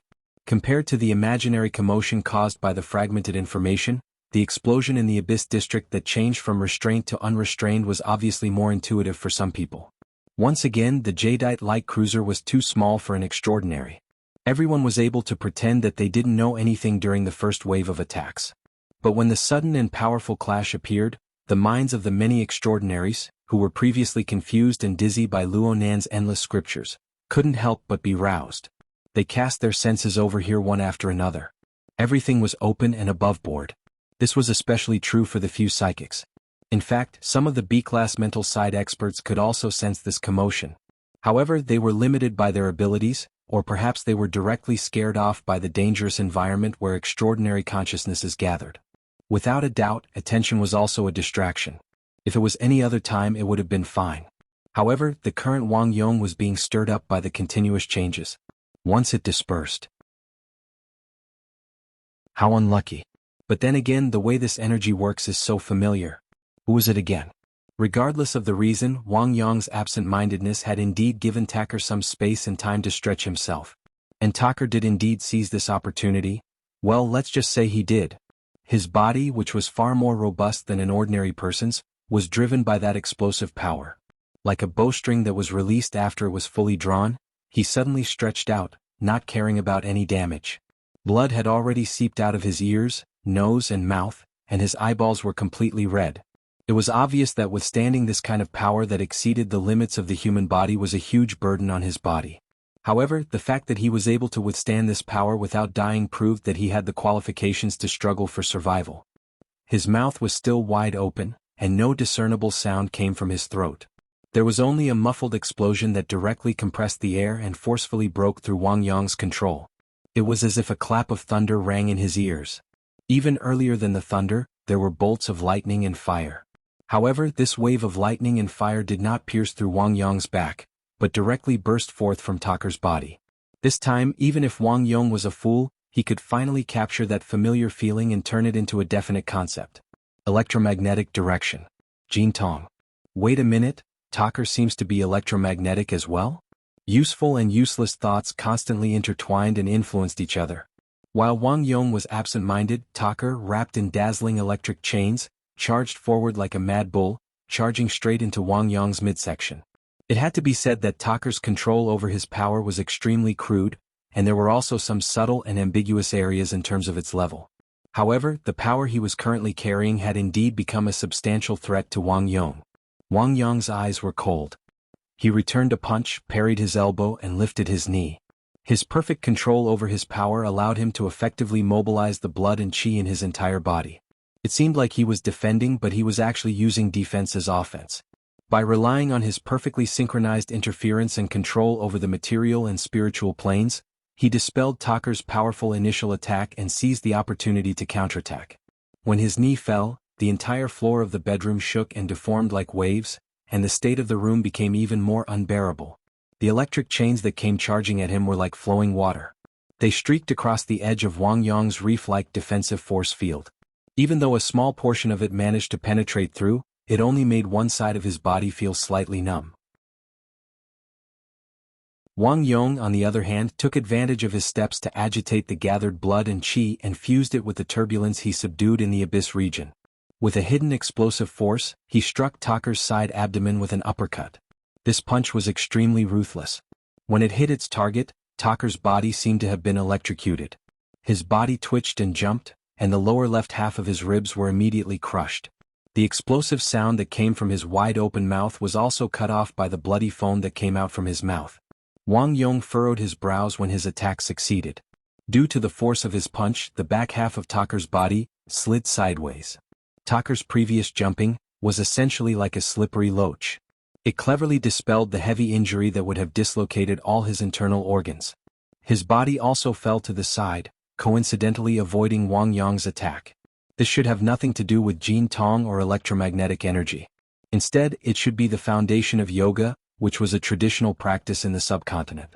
This attack was completely Tucker's instincts, and it had indeed reached the limit of what he could handle.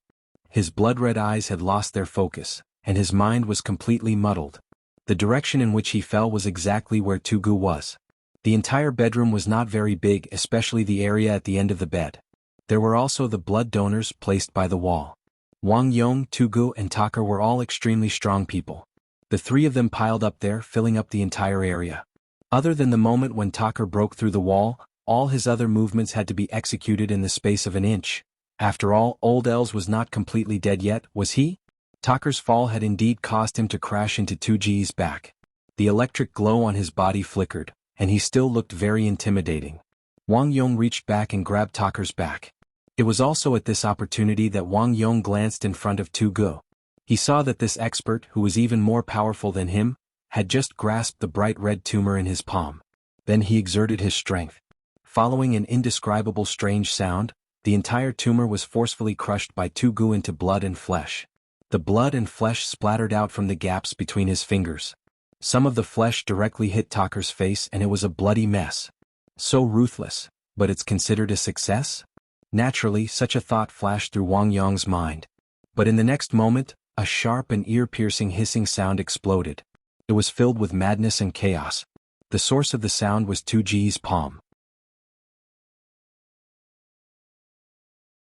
Chapter 1058. This howl exploded strangely and fiercely.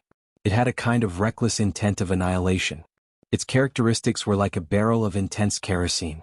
It detonated in the abyss region and then rushed back to the material plane. A wave of interference surged. It was extremely vicious. Even with Wang Yong's abilities, his eardrums still hurt slightly. His mind became dizzy, but this didn't hinder his judgment. It's Black Lion. He left behind a poison curse. Black Lion ran amok in Africa. He was an expert in death and plague curse techniques. With the importance of the sarcoma, it was normal for him to set up a backup plan. But Luo Nan didn't explode it when he attacked Black Lion. He only released it now. What was the meaning of this? Caught off guard, Wang Yong was swept by the poison curse and suffered a small loss. Tu Gu, who was at the point of the poison curse's explosion, received an even greater impact. Wang Yong saw that 2G's sleeve, where he had crushed the sarcoma, had a clear ripple. The ripple traveled upwards, causing 2G's upper body to lean back slightly. The blood vessels on the side of his neck bulged slightly. But that was all. Tu Gu casually flung away the remaining flesh and blood from his palm. Half of his face was covered by his sunglasses, but no changes could be seen. This fellow's cultivation was truly bottomless. Wang Yong's heart was filled with regret, but he overcame the insubstantial effects of Black Lion's poison curse. His fingers clasped Taker's sleeveless clothes and fiercely pulled him back. Come back. Wang Yong didn't just pull Taker's clothes. He forcefully suppressed Taker's violent and unrestrained force field, not allowing it to affect Tu Gu in any way. Actually, Tu Gu had enough time to react, but he didn't pay attention to Taker from beginning to end. He displayed his absolute trust in Wang Yong. With Wang Yong's understanding of Tu Gu, trust wasn't necessary. It was more like a principle of comradeship. On the contrary, Wang Yong wanted to spit out. The electric light that activated Taker just now must have come from your side, right? In any case, Wang Yong didn't disappoint Tu Gu. Even though Taker was in a strange and violent state and Wang Yong couldn't completely control him, Wang Yong still forcefully pulled him back, not letting him touch 2G's clothes. Although Taker's wool was muddled, his body's instincts were still there. He continued to struggle like a beast that had lost its mind. It was even more impossible for Wang Yong to kill him at this time, so he simply cooperated and used a joint technique, hoping to break the big black man's arms and legs to get the ball. The struggle in the tiny space still looked intense. Their joints collided and the friction was electrifying. Strong winds blew in all directions, and even the cold sea breeze that blew in from the balcony formed a strong and disorderly turbulence. But in Wang Yong's consciousness, the situation was basically under control. He was able to faintly sense that the soul strength Luo Nan had projected had been crushed to pieces along with the fleshy tumor. Right? Only then did Tu Gu turn around. Separated by their sunglasses, they exchanged a tacit look. Then both of them frowned. Outside the window, the wind howled and the sound of water roared. It was as if waves were crashing against the side of the cruise ship, hitting all the way to the floor where the suite was. There were really splashes of water splashing in, drenching the two unconscious blood donors on the balcony. Preposterous. This place was at least 60 meters away from sea level. If the waves hit here, could it be a tsunami? Of course not. It was just that the dark clouds in the sky outside had formed a waterspout within the turbulence of the atmosphere. The waterspout just so happened to hit the bow of the ship. The aftermath had yet to die down, bringing with it the airflow of water. It swept across the side of the cruise ship, bringing with it countless screams. There was even a thick fog-like cloud of smoke. Under the effect of the fierce winds, the smoke was pushed inside. It was stimulated by the leaping electricity in the air of the bedroom. Crackling sounds rang out. He went outside? Wang Yong immediately thought of Luo Nan. From his position he could see the situation outside the balcony. His gaze had just drifted a bit when Tu Ji's deep voice rang out, "Over here." "Where?" Tu Gu didn't reply. Wang Yong looked over, but all he saw was the reflection of the dazzling sparks of electricity from the sunglasses on Tu Ji's face. In the domain of pure vision, the flickering sparks of electricity still possessed an extremely powerful dominance over the current bedroom. Fine sparks of electricity interweaved in the air. They were reflected on the black lenses, and they reflected off each other. For a time, there was an extremely strange and gorgeous feeling. Wang Yong didn't have the mood to appreciate it. He had been alerted by Tu Gu and had sensed some abnormalities. The main source of power was obviously Taker. This beast had lost its mind, but it was still stubbornly resisting. Sparks of electricity flowed on its body, piercing through the air. It was the most eye-catching. However, whether it was Tu Gu or Wang Yong, they both felt that the nature of electricity and fire, at least a part of it, seemed to have changed. The feeling it gave them was, this electricity and fire was not the same electricity and fire. Its nature was vastly different. To be more precise, it was a completely different kind of electricity and fire that had inexplicably seeped in. Ah! A hoarse roar burst forth from Taker's throat, interrupting Wang Yong's thoughts. This fellow's right elbow joint had clearly been smashed by Wang Yong. His left rib was also heavily injured. His body's functions were greatly damaged, but he still didn't seem to have an end. Even the explosive power within Taker's body was being urged to rise without regard for anything else. It was like an overloaded steam turbine. The blades spun violently, and it could distort and collapse at any time in an ultra-high pressure environment. He had truly lost his mind. But how did Luo Nan do it? It was very clear that he had come to the conclusion that the situation was under control too early. Whether it was in front of him or in his senses, there was no sign of Luo Nan. However, the youngest extraordinary, who was merely projecting his soul strength, used all sorts of methods to announce his existence. He was just like an incorporeal and formless soul. He could see nothing, yet he was there. He might even be standing in front of them in the open, watching them with a cold and disdainful gaze. Wang Yong was already a bit impatient in his mind. The sweet had truly turned into a pot of porridge ever since Luo Nan started moving. The material plane and the mental plane. Control and anti-control. Destruction and anti-destruction. There were also unforeseen accidents that rose and fell in succession. It was as if there would never be an end to them.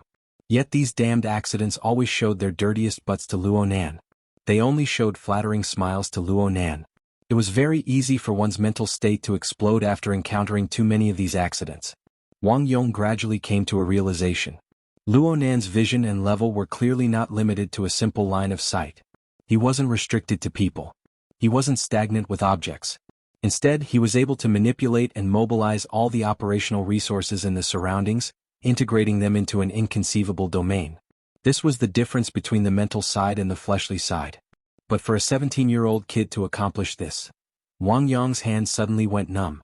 It was Taker, whose chest had been caved in and his hand broken. Taker struggled once more, directly using his teeth this time. He turned his head and hissed, wanting to bite Wang Yong's throat. His bloody face was truly malevolent and terrifying. But that wasn't all. The speckles of blood and minced meat twitched and throbbed. There was electricity connecting and connecting to each other, connecting to each other. What was going on? Chapter 1059. Wang Yong would not be hurt by Taker's desperate struggle.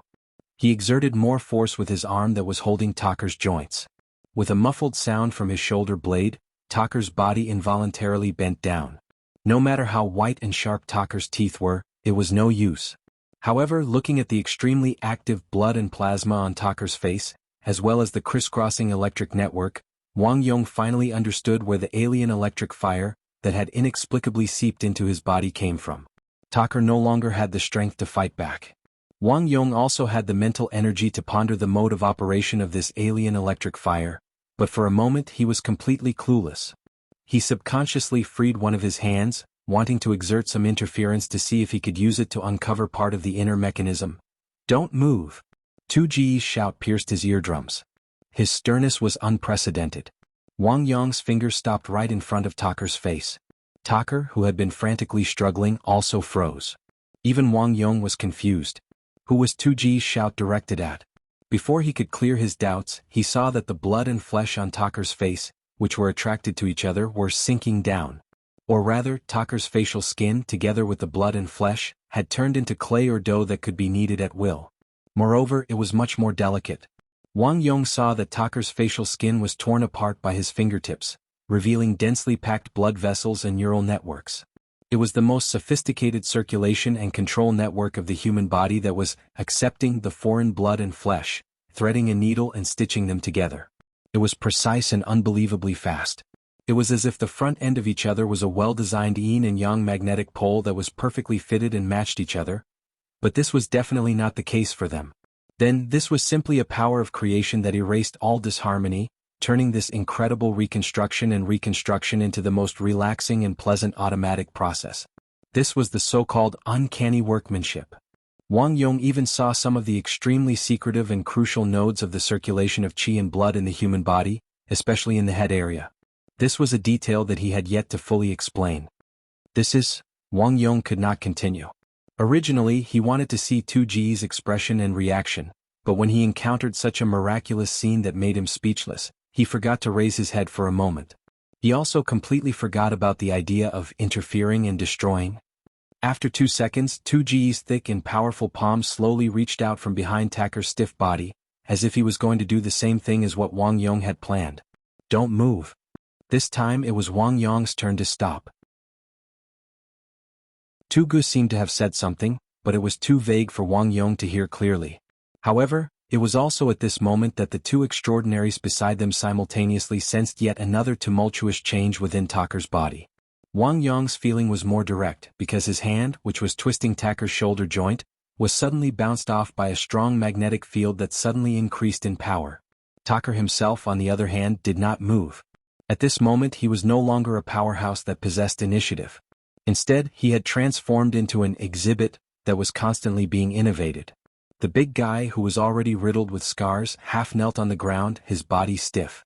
But even though he was frozen to death, the powerful magnetic field radiating from his body was constantly interacting with the void around him. It was complex and deep.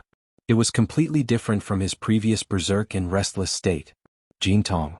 This was not the first time Wang Yong's mind had turned over this name, but this time he blurted it out. At this very moment, Taker's converged and operated energy and force field had achieved the closest connection on a level. Taker was in the electromagnetic direction, and Jintong was also in the electromagnetic direction. However, it must be known that the electromagnetic direction and the electromagnetic direction were not the same. Powers of the same origin were fundamentally different in terms of structure and operation.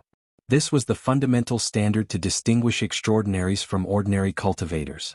Taker's initial eruption was very astonishing, but in the eyes of extraordinaries, there was still an enormous gap between him and Jintong. It was like the gap between the jadeite light and the ancient sailboat.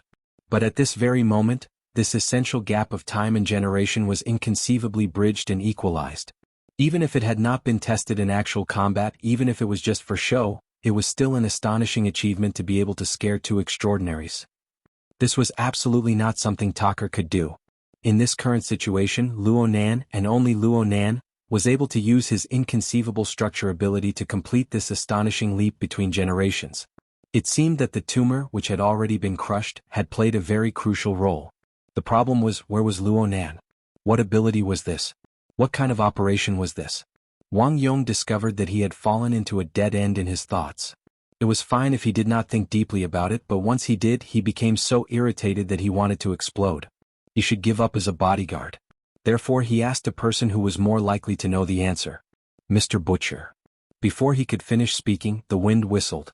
His vision darkened, and his mouth and nose were blocked. Another wave of mist and clouds poured into the bedroom from the boundless sea covered by dark clouds.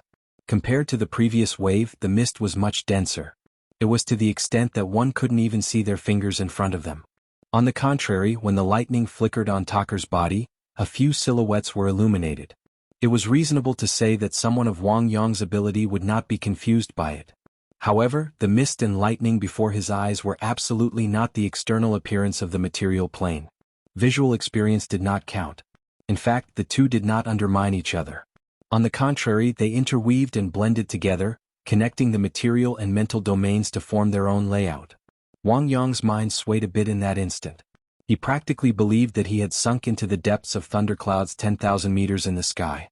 The floor beneath his feet and even the entire environment of the room lacked the sense of space-time. This was really wrong? He had really sunk into the domain of space and time. At this critical moment, the structure of Luonan's power circulation could not be concealed no matter what. He had completely revealed his cards. Wang Yong's blood and energy circulated and contracted, but his senses grew increasingly sensitive.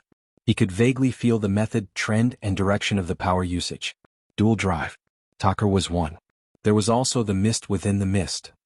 Suddenly, 2G's figure exploded. His long arms stretched out and pierced into the depths of the mist with a ripping sound.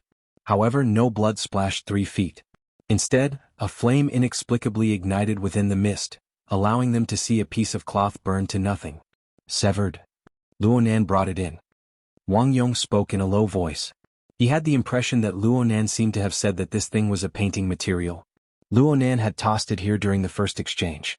As Wang Yong spoke, a strange and deformed phantom appeared where the mist and flame of the cloth met.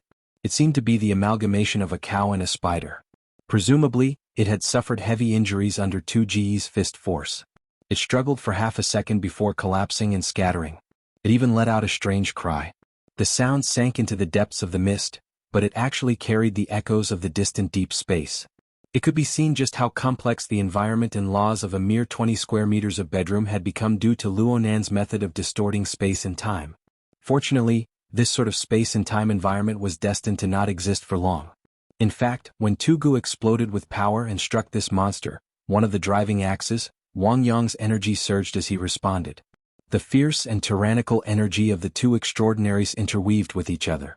It caused the already unstable chaotic structure of space and time to begin to sway and deform. Many parts of the structure collapsed and split apart. If this was a battle of life and death, everyone would have already begun to change moves. But the reality was that there was no back. Luonan's energy circulation framework, which he had just gained a bit of clarity, was completely withdrawn. It was so direct and efficient that the mist and cloud rolled out in reverse. They mixed into the cumulus clouds of the ocean and sky, which had nearly swallowed the giant ship. They fused together in the blink of an eye, becoming indistinguishable from each other. Wang Yong was stupefied. Such a strong start and weak finish really felt extremely awkward. Then he looked at the bedroom. First was the bed. Old El's was still the same. After Tugu had crushed the tumor, he had cut off the path of Luonan's influence. He had been maintaining the bed ever since. Even though there were 2 waves of smoke and water scouring the bed, it was still relatively dry. It could barely be seen. As for the other places, it was so spacious. Where was he? Chapter 1060. Old Elsa's personal attendants and bodyguards were still there, but they had been knocked unconscious by the continuous impacts. But what about the blood donors? They were all gone. Wang Yong could not help but think, could it be that the cloud of smoke that swept out had already brought all of these people out? But there were a total of 9 people. They were distributed in every bedroom. It wasn't just the balcony, the ones by the window, but there were also those close to the inside of the room. There were even those right next to Wang Yong. Actually, Wang Yong was able to guess the general logic behind this. Luonan had placed them into the chaotic space-time domain, taking advantage of this opportunity to quietly move the blood donors away. He was even able to guess that the chaotic space-time domain that had enveloped them just now was a double-layered sack. One layer contained them and the other layer was used to save people. This was the train of thought, but what about the details? These devilish details that seriously defied experience and common sense were enough to make one's scalp swell and blood rush to the top just by thinking a bit deeper. Wang Yong was struck by the rush of blood energy. He watched as the cloud of water vapor melted into the low-hanging clouds outside, and he was unable to restrain his emotions for a time.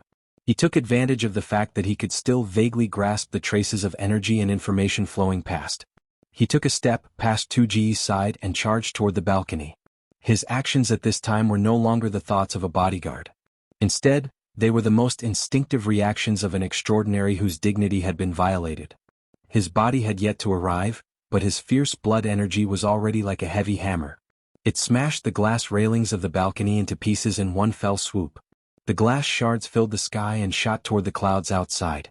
Wang Yong. Tugu rarely called out Wang Yong's name, but in reality this call was a bit too late. Before the mechanical waves that pushed through the air could completely enter Wang Yong's ears, the glass shards that had shot out suffered a heavy blow from a certain force. A considerable portion of them were simply unable to withstand the enormous pincer attack from opposite directions.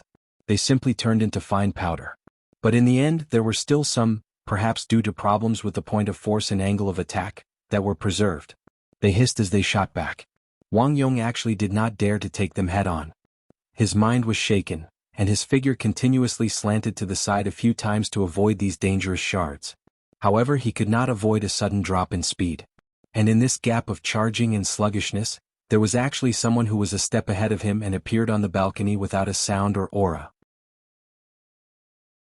Wang Yong's forward momentum had not ended, but the man's toes were on the edge of the balcony, and he stood exceptionally steadily. The distance between the two of them shrank rapidly, and in the end, their faces were almost touching. At such a dangerous distance, neither of them had the magnanimity and willpower to entrust their lives to each other. Both sides suddenly attacked.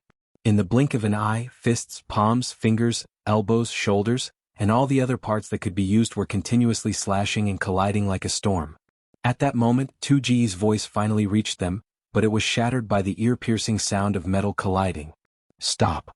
2G's second roar exploded. This time he had already used the sound kill skill. It was rare that he was so precise that he gave both sides a chance to stop fighting. The metal wind abruptly disappeared, and his chi and blood hummed quietly. Wang Yong took 2 steps back and returned to the bedroom. As for the one on the balcony, his toes were still touching the ground, and his back was against the sea, firmly standing in the same place. Her hair was short and neat, and her face was exquisite and bright. She was the chief master of the Eye of Secret Deeds, Lady Wan Luhua. Wang Yong stared at him with a sharp gaze, but he had already regained his composure. This was because at the same time, he could sense that Blood Demon's scorching and irascible aura wasn't far from here. Instead, it was the mental side that suddenly distanced themselves. It wasn't that they were afraid of anything. On the contrary, they were clearly bursting with curiosity. They were no longer concealing themselves. Waves surged on the mental plane as they chased after the traces Luonan left behind.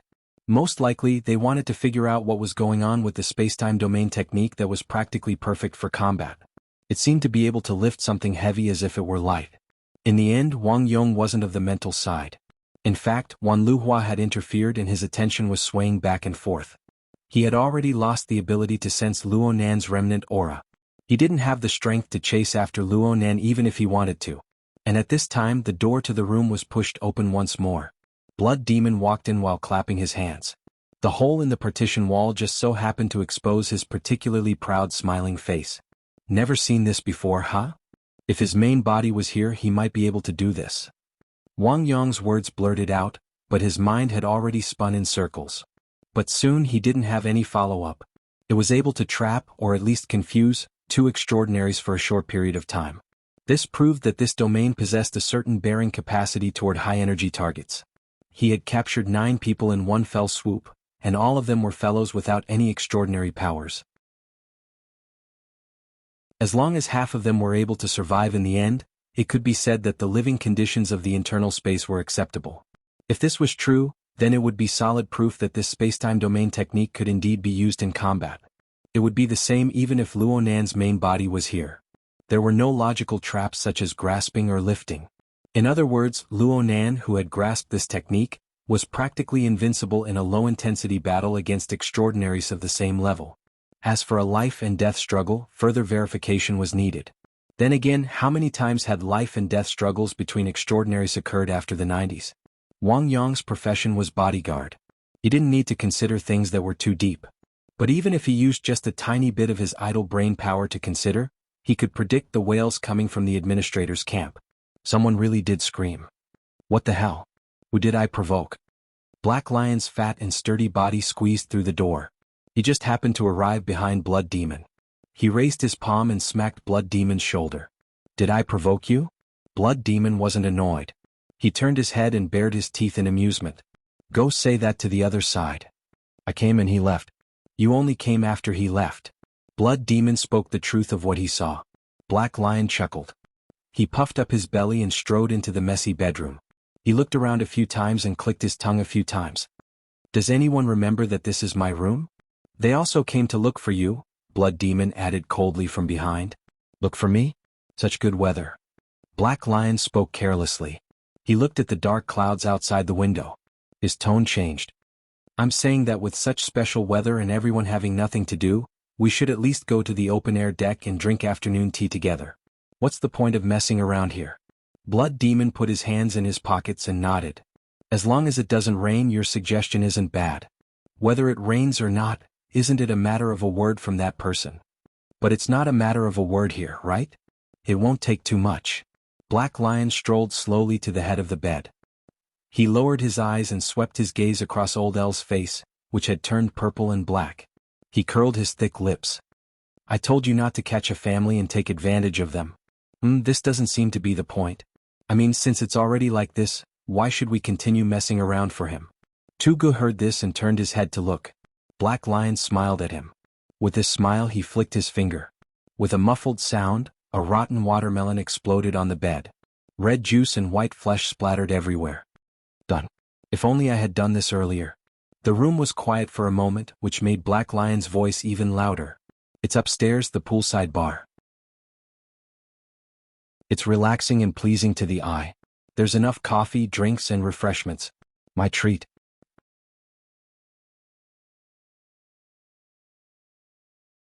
Chapter 1061. Chapter 579. Afternoon Tea, Part 2. In the end, Black Lion's slogan was just a slogan. It was said to be both relaxing and pleasing to the eye. The current atmosphere was not something that could be easily relaxed just by changing the location of the meeting to the pool deck. As for pleasing to the eye, the gunshots and explosions in the high-class suites area had long since scared the nearby upper-class people and all sorts of people. Coupled with the dark clouds that suddenly pressed down, it was definitely not suitable for outdoor activities. Right now, one could see that the poolside was completely empty. The usual scenery could not be seen. Constance and Wan Luhua were outstanding beauties among the people who came one after the other, but no one dared to persuade them to change into swimsuits, right? So the reality was that everyone was sitting or standing on the pool deck. All they saw were faces that were familiar to the point of no surprise. Only they were closer to the thick clouds in the sky. Their mouths and noses were filled with a slightly fishy dampness when they breathed. They could vaguely feel the rich free electrons flowing within a magnetic field that was so weak that it was like an illusion. Frankly speaking, no one liked this sort of environment. Interest was another matter. Constance and the star which rushed over under the drive of interest. Perhaps the death which was here as well, but she did not come out to greet them.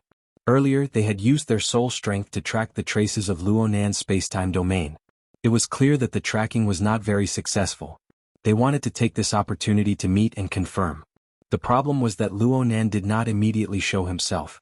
This caused this social activity, which was already somewhat unworthy of its name, to become more and more lacking in theme. Fortunately, the group of extraordinaries were able to quickly find a replacement. It was the only injured person on the deck right now, Tacker. This dark-skinned big fellow should be the most miserable one right now, judging from his appearance. His 2 arms were fractured, his left leg was fractured, several of his ribs were broken, and there were many contusions on his shoulders and neck. There was no need to mention the invisible internal injuries. Right now, his consciousness did not seem to be very clear. He leaned against the leg of a table under a parasol by the side of the pool. His head hung low as he accepted Wan Liuhua's bone setting. This treatment was quite high. The problem was that he did not show any signs of returning to his senses. His 2 eyes stared blankly at the surface of the pool in a daze. It was as if he did not know that he had become the focus of the extraordinary's eyes. Every bolt of lightning that flashed past his body was particularly eye-catching. Especially Constance. This top-notch world spiritist's line of sight penetrated through the shadow of his hood. He accurately captured the details of the interaction between Tacker's body and his body, the interaction between matter and spirit, as well as the even more intricate structure built upon those details. The so-called framework was in fact not intuitive enough. Most of it was half speculation and half deduction. However, for an expert such as Constantine, he could still integrate the fragmented information into a relatively intuitive, foreseeable result, and apply the result to a specific situation for further deduction. In the end, Constance no longer looked at Tacker. In her mind, there was only the perimeter, the conversion of electromagnetism, and the collision of the virtual and the real. Whether it was in the material plane or the spiritual sea, it formed its own system. They were all solemn and orderly, and their formation was strict. If this piece of Dharma was replaced with the abyssal region and made a deduction, there would be a heavenly lightning spear that was forged from the depths of the abyssal region. In the blink of an eye it took shape, and flew down. Lightning bolts flew everywhere, making it hard to distinguish between real and fake. This was no longer the feeling of a physical attack but a mental attack. In particular, it was extremely familiar. Back on the island of Chan City, the mysterious expert had resisted her and Ma Luan's joint efforts to destroy Gong Qi's fleshly body. It was very similar. There is only one truth. It was hard to say whether it was mocking or joking words that flowed out from the hood.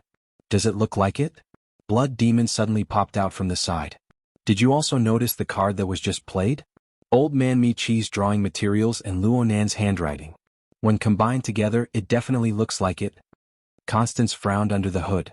It was clear that Blood Demon didn't want her to study it too thoroughly. He interjected and forcefully changed the topic. If Blood Demon was truly shameless, there really weren't many in the world who could do anything to him. I was just thinking that this year's new cards would be fine if they weren't played, but they would be played in two sets. One is a limited edition, and the other is a replica commemorative edition. The former needs the most recent ranking, while the latter doesn't change the current ranking. It serves as a commemoration of the previous era. There weren't many people present who were interested in Blood Demon's idea. Wang Yong, who was the person involved, was still brooding over the results and process. He recalled the details and asked from afar, "That toy can emit a power similar to the main body? Is it a transfer, a projection, or an imitation?" Blood Demon went, He didn't respond for a time, but there was no need for him to respond. Only half a second passed before the people at the poolside bar sensed something at practically the same time. There were clear warped ripples on the mental and material interference level that they could reach. From nothingness, an additional domain rolled out from the originally smooth structure of the void.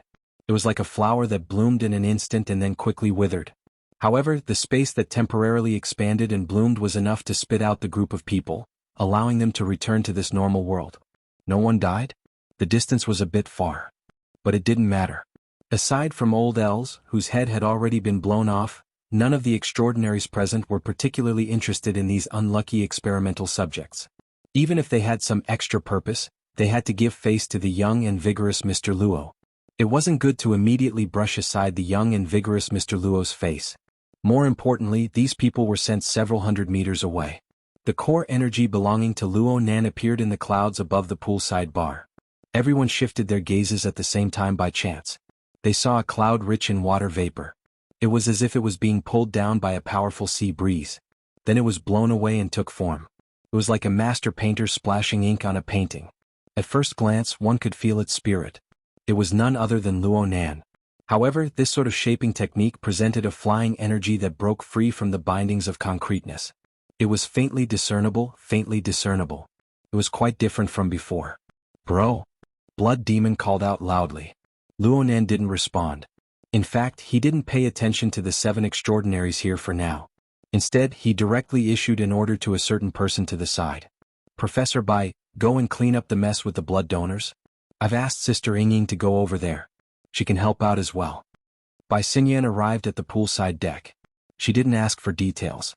She didn't need to ask. She just needed to be self-aware. If she didn't do well, she would suffer. Bai Xingyan gave a slight bow and then left the deck. Only now did Luo Nan apologize to these extraordinaries. "I'm sorry. That water vapor fake body was scattered. It's difficult to reform and take form. We'll take a bit of time. It's not convenient to talk right now. You guys talk first." The others didn't matter. No matter what reason Luo Nan took out, it was fine to just treat it as the truth. Only Black Lion, who had picked a seat first, sat down on his back. He chuckled and interjected. "Stonehead doesn't care about this. There's no need to give them a way out. They broke their legs. Who are they putting on an act for?" Wang Yong, who stood in a corner out of habit, tilted his head toward Black Lion. Black Lion's eyes couldn't be seen behind his sunglasses. Tugo acted as if he didn't hear Black Lion at all. He just stood not too far away from Tucker, observing quietly. He didn't seem to be annoyed at all. Luo Nan didn't respond to Black Lion's words. He didn't care if that person was embarrassed or not. This fake body that had yet to take form floated directly above the center of the pool, pulling away from everyone by the side of the pool. The moment he hovered, the water below him surged. Many slender limbs stirred the surface of the water. There was also a bull's head bobbing up and down in the water. The bull's head mooed miserably. "I'm going to die. I'm going to die."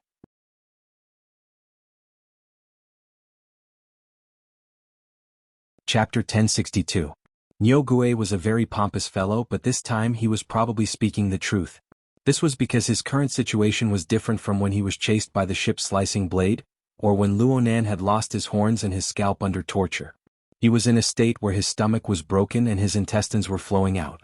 A large hole had opened up in his chest and abdomen, where his mutation was the most severe. Blood mixed with a strange ghostly glow gushed out, quickly dyeing the center of the swimming pool with a layer of demonic color. This aquatic species was doing its best to stay on the surface of the water. It was afraid that the pool water would pour in through the hole and wash out its innards, if it had any. This is interesting. Black Lion, who had been ignored by Luonan, knew how to have fun. He immediately slapped his thick thigh and revealed a mouth full of black gold teeth. Yes, the smell of incense under the sunlight. What the hell was their sunlight? But if he was referring to the Amaterasu order, then it was very appropriate. Luonan finally shot a glance over. Black Lion was very knowledgeable, but he didn't negotiate when it came to selling people out. The others might not be unaware of this, but their mouths were much tighter. Luonan still didn't respond. He turned his gaze back. The injuries on Nyogue's body were caused by Luonan forcefully summoning him from the spatial fault during their previous confrontation. Tugu had pierced through his body. Luonan had Mother Micah, so he didn't need it. He just used it as a cover to divert Tuji's attention. For Nyogue, this was an unexpected calamity. However, Luonan wasn't prepared to apologize to this cannibal. "I'm really going to die." Even though Nyogue had a broken mouth, he was indeed very weak from his injuries. He struggled repeatedly, but he was unable to float to the surface of the water. Instead, his howls became even more miserable. Finally, Luonan spoke to him. He was slow and unhurried. "It will be very difficult to make up for it. Do you want to change your way of living? Change your way of existing?" No one in the pool or by the pool completely understood these words. Luonan didn't care about everyone's ability to understand. He continued to speak. "Actually, half of your body has already been stretched out, but you were pushed over. You don't know what to do next. Those who know won't easily tell you. As for me, I know a little, but there are some details that I still need to calculate." Luonan laughed to himself when he spoke to this point. "There's no point in telling you all this. It doesn't matter if you're willing or not. The current situation is beyond your control." "B-boss?" The bull demon's screams also stopped. It opened its mouth wide, but it could not spit out a single word. It presented the image of a terrified bull head. It was actually quite comical, at least in the eyes of outsiders. To Nyogue himself, its brain had begun to turn chaotic due to its heavy injuries. It was no longer enough to support such complex considerations. Even the surging emotions were forcefully stifled in front of Luonan's false body of cloud chi, which focused more on the mind than the form.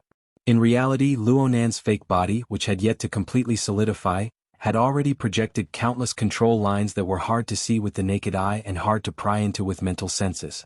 They permeated into Nyogue's body and completely controlled all of its functions. Nyogue quieted down. Luonan was already very familiar with this mode. Nyogue's body had practically no secrets to him.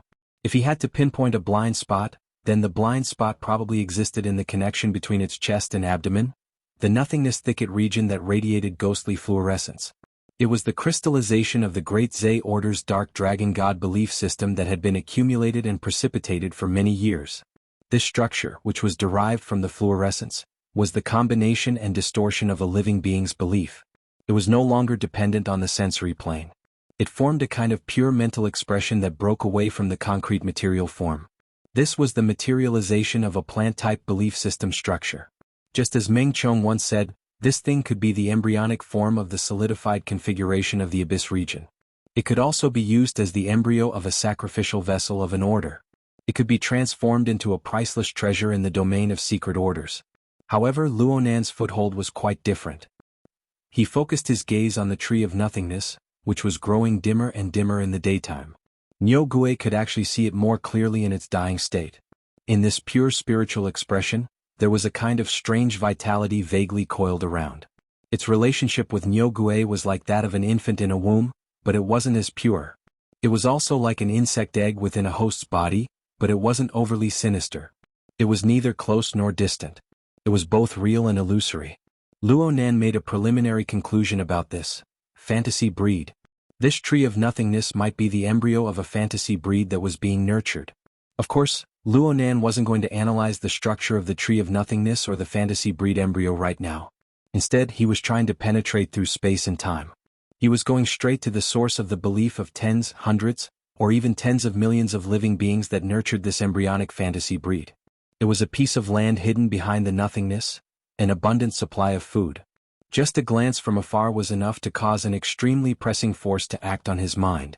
It was enough to scratch his heart and itch his liver. He couldn't wait any longer.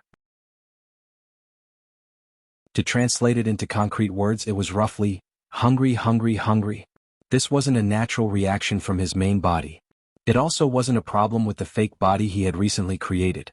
Instead, it was a certain lifelike structure that was struggling to emerge from the thick layer of clouds that still maintained a close connection with the fake body.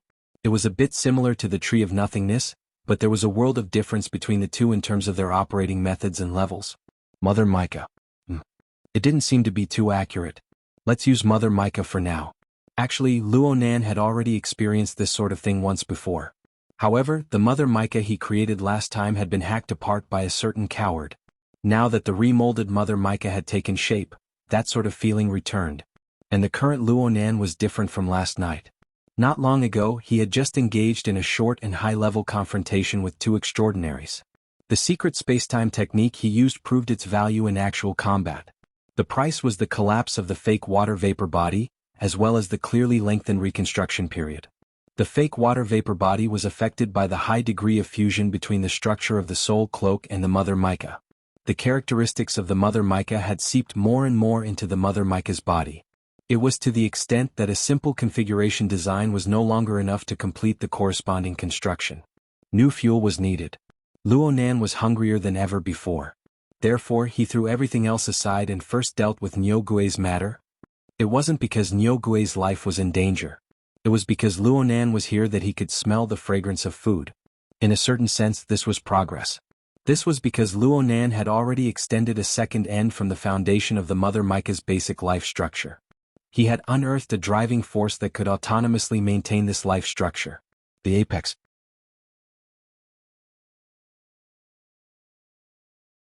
Chapter 1063. What is he talking about? Blood Demon rubbed his chin as he pondered. Actually, Luo Nan really didn't say much. He should have asked what Blood Demon was doing. Before Blood Demon could adjust his thoughts, the scene in the swimming pool made the extraordinaries beside the pool raise their eyebrows. They blinked, they looked pensive, and some simply sneered. Luo Nan didn't seem to make any obvious movements, but the ox demon, which had been struggling in the pool, went completely rigid. Its body began to expand at a visible rate, and then it began to wither. During this period of time, whether it was the head, the body, or the limbs, they all let out crisp crackling sounds. At first, it sounded a bit like the twisting of joints, but then it connected densely together. It was simply like a firecracker had been lit within the ox demon's body. In addition to its expanding and contracting form, it wouldn't be strange at all if the ox demon were to explode into mincemeat in the next moment. The perspective of a normal person was roughly like this, but a group of extraordinaries certainly wouldn't be this shallow. They could more or less feel the stability and regularity of this seemingly bizarre and intense transformation from beginning to end. It looks like this Mr. Luo has done quite a bit of research on secret orders. Black Lion, who had been ignored twice in a row, was still laughing merrily as he half reclined in his chair. He rubbed his round belly that was mostly exposed, actively participating in topics related to Luo Nan. Some people ignored him, but others were willing to talk. Star Shaman's thin lips trembled as he replied with a smile, "It's the reverse output of life force. That ox demon no longer has any value in healing. Rather than tormenting itself with repairs, it's better to preserve something more valuable." However, the mental expression of the power of faith and incense interchanges with the energy of the living body. The efficiency is actually quite good? Constance muttered, "The switching structure is truly beautiful." The three who were on the mental side were certainly able to see in much more detail than those who were on the fleshly side. Therefore, Blood Demon and the others didn't want to display their slight skill in front of an expert. They just spoke, having a deeper meaning of chatting. "Is it really good to leave him hanging here? Yes, I feel that this child talker is quite pitiful. Blood Demon didn't have the slightest self-awareness of being the instigator of all this. Or perhaps he was more interested in Tucker's current state. It's too far ahead, so I don't know what's going on. Say, with my friendship with him, it shouldn't be a problem to ask a few more questions. Hey, you've been doing this for so long and you still haven't found out anything? Wan Luhua simply replied, this is not my style. Connections. In this world, who dares to boast that they have a way and can go all the way? Blood Demon sneered, Sister Luhua, you can't be fooled by that old man. This time Wan Luhua couldn't even be bothered to look at him. It was also at this moment that Tucker, who had been silent for a long time under her hand, suddenly shuddered. His eyes widened as he let out a gurgling sound. The flashing electric sparks on his body flickered even more frequently and clashed with each other. The deeper layers of the magnetic field also entered a state of chaos. This was no longer a simple bone and joint problem. Lightning flashed in Wan Luhua's pupils. There were many details that were incompatible with her, but if she were to control it conservatively and simply control the chaotic chi dynamic, don't. Just as Wan Luhua was about to do so, Tucker hissed and stopped her. In his widened eyes, his capillaries and ambitions were wildly expanding. Although he was previously seriously injured and looked miserable, his body's condition and level had always been improving. The level of electromagnetic power circulation had already risen to a level that he didn't even dare to imagine. Otherwise, how could he have attracted the attention of so many transcendents? Therefore, Tucker had always been quietly learning, experiencing, and memorizing this feeling. He was also trying to make the circulation mode of this power truly imprint itself into his bones. If he were to change it rashly, this opportunity might immediately collapse. No matter what, he couldn't let this opportunity slip through his fingers. He panted heavily and did his best to enunciate his words to express his attitude. My opportunity has arrived. The problem was that the others had a different opinion. Wan Luhua frowned and immediately shook her head. It's just an illusion. I can do it. Tucker was in an extremely excited state. Even if the person in front of him was the authority of the transcendence who cultivated in the fleshly side, as well as a great teacher who taught and taught, he couldn't care less. I can definitely. Before he could finish speaking, a voice like a cold wind flowed by his ear. This isn't called an opportunity. The source of the voice was Luo Nan. That person was still above the center of the pool. He was just slightly distracted. He turned his head and made a conclusion. You can't digest it. Tucker was stuck with the appearance of the main character. There was no doubt that he didn't have the confidence to refute this young man who had casually given him the opportunity to climb to the peak. But Tucker really wasn't willing to easily give up on such a rare opportunity. His mouth trembled for a long time before he forced himself to speak. Give me a chance. Uncle Luo, I want to try. At a time like this, calling him Uncle Luo was really smooth. Luo Nan's reaction didn't change at all. In fact, he was just temporarily distracted. Right now, most of his mental energy was still focused on the ingredients. Yes, on Yogue. Luo Nan had even condensed water vapor to attempt a deeper segmentation foundation. He borrowed the achievements of the School of Fantasy to design a more suitable process for Nyogue's current transformation process. He wanted to see if he could truly turn Nyogue onto the path of a fantasy breed. This could be considered another verification of the structure of the mica. This was a very important matter. It was related to Luo Nan's main design for a period of time in the future. It was one of the most crucial links to complete the whimsical plan of a new plane simulation. However, Tucker's weight wasn't low. In terms of practicality, Tucker was even stronger. Of course, Tucker's stubborn, greedy, and foolish choice didn't benefit anyone. Luo Nan decided to temporarily stop Nyogue's transformation and design work to let Tucker sober up a bit. So he crooked his finger at Tucker. Tucker was stunned. He clearly didn't react. Luo Nan didn't expect him to understand either. Tucker, who was about to speak and plead again, suddenly went into a daze in the next second. Then he reached back to touch his throat, completely forgetting the fact that his arm was broken. The pain and the effects of his loss of function caused his arm to freeze midway as he lifted it. However, there was an eye-catching bulge in his throat. There was a clear foreign object wriggling upwards, squeezing into his mouth from his throat. Then it opened up his mouth and swelled out. It was a lump of bright red wriggling flesh. It looked like a creature that had been skinned and dripping with blood. It wasn't just his throat and his mouth. Even the pores on Tucker's upper arms and chest seeped out blood-red strands. They wriggled into lines and floated up. They seemed to have a magnetic effect as they blended together with the lump of flesh that had just protruded out of his mouth. They swirled and took shape. Some of the strands directly transformed into slender tentacles. They were completely separated from Tucker. They just stuck to the outer layer of the lump of flesh, fluttering in the sea breeze.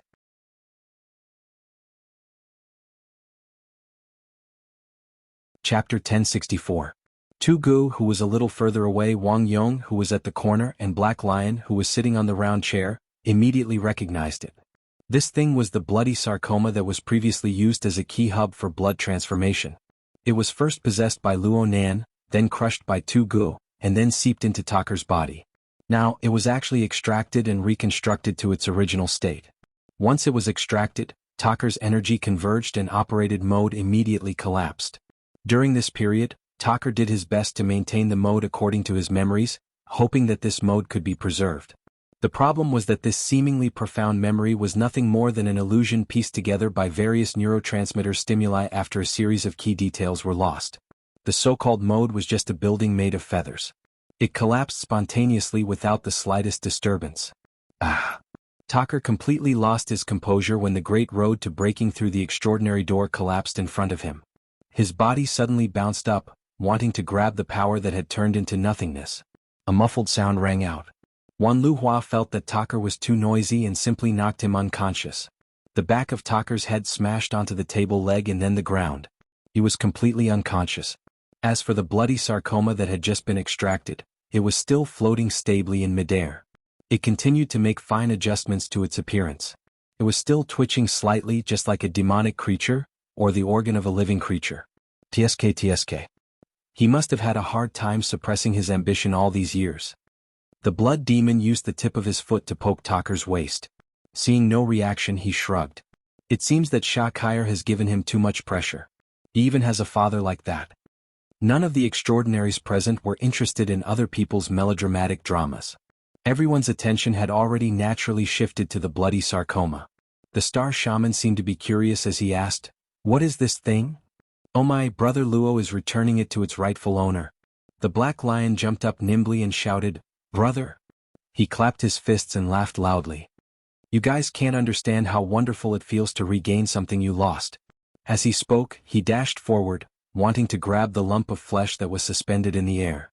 Unfortunately, a blood demon stretched out his hand and blocked him without any hesitation. "You said it's yours. Call it. Will it respond?" The Black Lion chuckled. "You're already an adult. Don't make things difficult for it, okay?"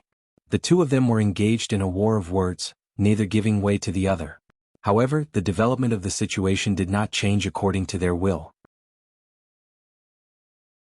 Right when their spittle was flying everywhere, the bright red sarcoma hovering above the pool had already begun to float towards the center of the pool. It drew closer to Luo Nan's position. Hey. The Black Lion could not help but push the blood demon's hand away and jump into the pool. Of course, it wouldn't be too unsightly because there was a floating cushion by the side of the pool. Yes, it was in the shape of a white swan for children or women. The Black Lion's fat body stepped on it, still holding the swan's neck. The small floating cushion did not sink to the bottom directly, only shaking endlessly. What the hell? Seeing that the Black Lion was so open, the blood demon could not bear to block him. He allowed the Black Lion to exert force with his feet, stirring up the water and swaying towards the center of the pool. In the beginning, Luo Nan did not pay attention to the reactions of the people by the pool. Most of his thoughts were still on Yogue's side. Retrieving the bright red sarcoma that caused Tucker to go berserk was one thing. But soon he was more or less shocked by the actions of the Black Lion, just like the blood demon. As an extraordinary, the Black Lion might not be omnipotent, but he still had hundreds and thousands of ways to get to the center of the pool. He had to put on a more dignified appearance. The reason why he acted like an ordinary person, to the point of taking the initiative to kill Old Els, was probably because he wanted to express an attitude of not being an enemy. This included his previous actions, especially taking the initiative to kill Old Els, even if it was just a clone body. Speaking of which, Black Lion's previous actions of killing Old Els, aside from indicating the special status of extraordinaries, was equivalent to indirectly confirming that this fellow had an extraordinary relationship with Old Els. After all, Old Els wasn't truly dead. Wang Yong and Gu had the status of bodyguards. It was their duty, so they actually didn't say anything. Several matters piled up together. Luonan had to look at the Black Lion in a different light. And the more things were like this, the more questions Luonan had. He wanted to obtain answers from the Black Lion. He waved his hand to brush away the beginning of the configuration design and looked straight at the approaching Black Lion. The Black Lion also looked at him. The two looked face to face. From a spectator's perspective, Luonan had the advantage. He was in a high position looking down from above. In addition, the recently formed false body of cloud was blurry. It was hard to grasp the details of Luonan's gaze. The uncertainties were even higher. Luonan himself didn't care who was higher or lower. He just wanted to obtain useful information. The bright red sarcoma arrived a step earlier than the Black Lion. Luonan extended his hand, and the dangling tentacles seemed to have a mind of their own. They wrapped around his half-incorporeal arm. The tentacles maintained a pulsating frequency, and they interacted frequently with Luonan's false body of cloud. It was as if the tentacles could absorb nutrients from within, or perhaps they could take the things stored inside and seep them into the cloud. The Black Lion raised his head to look over. He didn't conceal his feelings of envy at all. He shouted from afar, "Brother Luo, how did you come up with these tricks?" At nearly the same time, Luonan asked him, "When you got this thing, didn't you have an instruction manual over there?" The Black Lion grinned, revealing a mouthful of sharp black and gold teeth. They seemed to flash with light under the dark clouds. "What do you think?" "Which side?" Luonan gave him a glance and shook his head slightly. He wasn't too satisfied with this habitual craftiness. If what followed was this sort of cloudy conversation, then it would be better to seize the moment and settle the matter of Nyogue. Yes, he reflected on himself for a moment. His explanation wasn't clear enough. Luonan pulled back his arm slightly, clasping the still pulsating bright red sarcoma. He extended it out, allowing it to be displayed more clearly before the Black Lion's eyes. "What I'm saying is that even though this reaction furnace is an insincere replica of the wreckage in the entire Earth, there should only be that Li Wei who can produce something like this." Luonan spoke halfway when the gazes of the 7 extraordinaries around him focused on his body. There was a clear increase in temperature. Later on, a few of them even had gazes as scorching as fire, practically igniting his false body of cloud. The swimming pool sunk into a strange silence for a time. It was like a boiling solution in a sealed container. No one knew whether it would silently boil away in the end, or whether it would suddenly explode with a loud bang without warning. The Black Lion sunk into silence at first, maintaining a somewhat stiff smile. But his gaze was extremely lively. He didn't miss a single detail of the pulsating bright red sarcoma in Luonan's palm. Nearly 10 seconds passed. Just as someone was about to lose control and speak up for him, the Black Lion ground his mouthful of golden teeth. He injected a nearly malevolent liveliness into his stiff smiling face. He probably thinks that a headless fly that can't even see the road clearly won't be able to understand the instruction manual.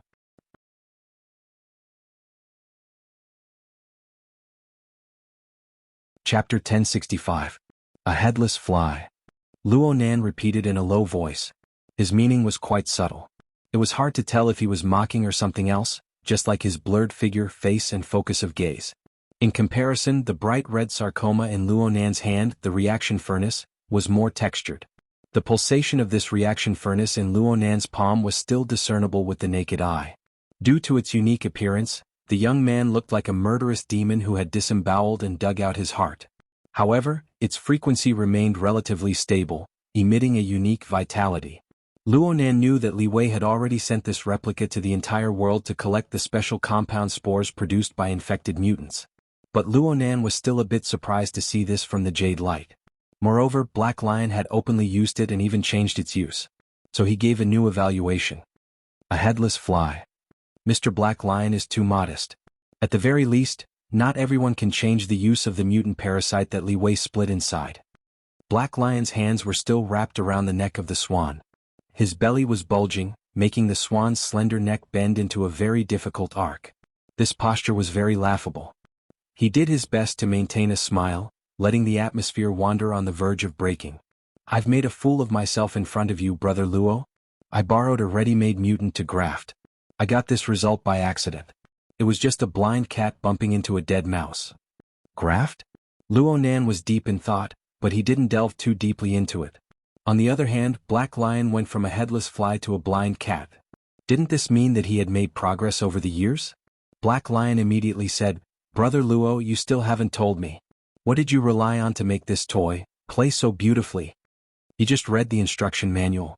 Luo Nan temporarily suppressed this ridiculing truth at the bottom of his heart.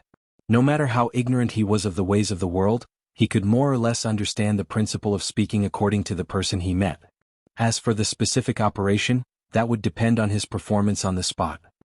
I probably studied seriously. Luo Nan shook the reaction furnace in his hand and answered. Of course, I need the corresponding train of thought and basic knowledge. Do you want me to explain the division, control, and reorganization of living organisms?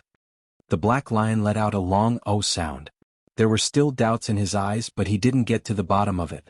It was as if the previous question and answer had never happened. It seemed that after the initial sharpness, the situation seemed to have returned to the simple level of lacking sincere communication. Because of this, there were a few people who secretly sighed in relief. Around the swimming pool, the pressure cooker that was previously sealed seemed to let out a sizzling sound of steam. The top of the pressure cooker jumped and the inside was boiling. It was temporarily free from the danger of explosion. The funny thing about the world was that some secrets were called open secrets in the circle, but since they were called secrets, there must be a reason for it. If you don't know, it means that you don't belong in this circle. You won't be able to stay in this circle for long. From the looks of things, Luo Nan and Black Lion had probed the edges. They were separated by a thin layer of window paper, but in the end they were not able to pierce through, right? However, Luo Nan's thoughts were different from some people's. He actually didn't mind if he pierced through or not. In any case, ever since he discovered the message his father left behind in the tree hole next to Gear on the north bank, he had firmly nailed Li Wei, this visitor from beyond the heavens, to the position of being absolutely irreconcilable. Nothing could be better than to be able to pierce through this person's disguise and dig out his roots. He didn't expect to be able to do it in one go, but he couldn't shrink back either. A little bit at a time, continuously adding salt, would be able to marinate even the thickest skin and flesh. It was at this time that the blood demon by the side of the swimming pool began to raise his voice in protest. Hey, can you guys take care of non-professionals? It's very tiring for us to be here with our ears perked up. This was a typical gag and the atmosphere continued to relax. Luo Nan turned his head and smiled at the blood demon. His face was blurry, but his voice and intentions were incomparably clear. Sure. I can talk about it in detail. Around the swimming pool, the atmosphere that had been relaxing suddenly froze. The blood demon was penetrated by at least 2 pairs of gazes. The hairy legs beneath his flowery underpants subconsciously trembled twice, but in the end, his face still revealed a smile that said everything was under control. Luo Nan's words didn't change the intentions of others. His mind stirred slightly, and the reactor clasped in his palm clearly swelled. Soon the outer layer of the reactor skin split open. Oh! It was unknown whether it was intentional or unintentional, but the black lion let out a series of sighs. It ground its sharp black gold teeth out of habit, and its gaze was glued to the newly exposed bright red and complex organizational structure. Since the end of last year, when Luo Nan made initial contact with the night-level basic colonizing biochemical reactor, researching its internal structure and modification plan became one of Luo Nan's most important daily assignments. Back in Spring City, Luo Nan seized the remains of a reactor and broke through Li Wei's distortions and abnormalities in the reactor structure in one fell swoop. Luo Nan completed the reverse modification and restoration. The reason why he wasn't able to restore it to 100% was mostly due to the limitations of the materials. Luo Nan understood this. This little thing was already clear in his heart. Now that he was explaining it, he did it with ease. This reactor was originally designed to have 6 standard functional compartments. But right now, only the breeding room function remains. I don't know if it was like this when Mr. Li Wei obtained it, or if it was deliberately modified. As Luo Nan spoke, a large portion of the reactor structure was dissected and peeled off layer by layer, just like a dismantled model that had been made in advance. Only a small area was left in its original state. This was the breeding room he spoke of. Outside the breeding room is some kind of mutated living organism that possesses the function of a collector. Of course, Mr. Black Lion's magically modified version cannot be seen. The general structure is like this. Just as Luo Nan's voice fell, countless fine blood vessels and nerve structures were pulled out from the deeper layers of the bright red body. They were connected back and forth, basically forming a network. Then, layers of skin and flesh were wrapped around the outside. They were like mini slugs glued together. The back of the reactor even showed twitching pulses of nerve impulses. The pulses were transmitted to the many tentacles on the outermost layer, causing them to tremble endlessly in the air. Even though the size of the reactor was a bit small, and the complicated changes in the details of the nerves and blood vessels weren't taken care of by the people who came into contact with it for the first time, the surrounding people were all extraordinaries. They wouldn't miss a single detail that they should see. And because of this, Luo Nan's series of operations made them unable to believe that this was just a simple imitation model. It couldn't be that he had directly copied Li Wei's design, right? Yes, compared to the reactor itself, the 7 extraordinaries were mostly more interested in Luo Nan's method of disassembling, assembling, and even producing the tissue structure of a mutated living organism. They had indeed grasped the main point. This was because the method Luo Nan was using right now had truly just been developed. In the past, he had to rely on the external neuron to form interference waves in order to achieve absolute control over the reactor. What he was doing today was the result of pure handwork. Luo Nan was able to accomplish this not only because of his experience and understanding of the reactor's usage, but also because of the refinement of the theory of configuration and superconfiguration. He also used the mica structure to carry out deep dissociation, segmentation, and reorganization. Even in the Heavenly Yuan Empire, this was the technical support of a heavenly ladder, and the level was likely to be quite high. Unfortunately, Luo Nan wasn't particularly familiar with this technical method.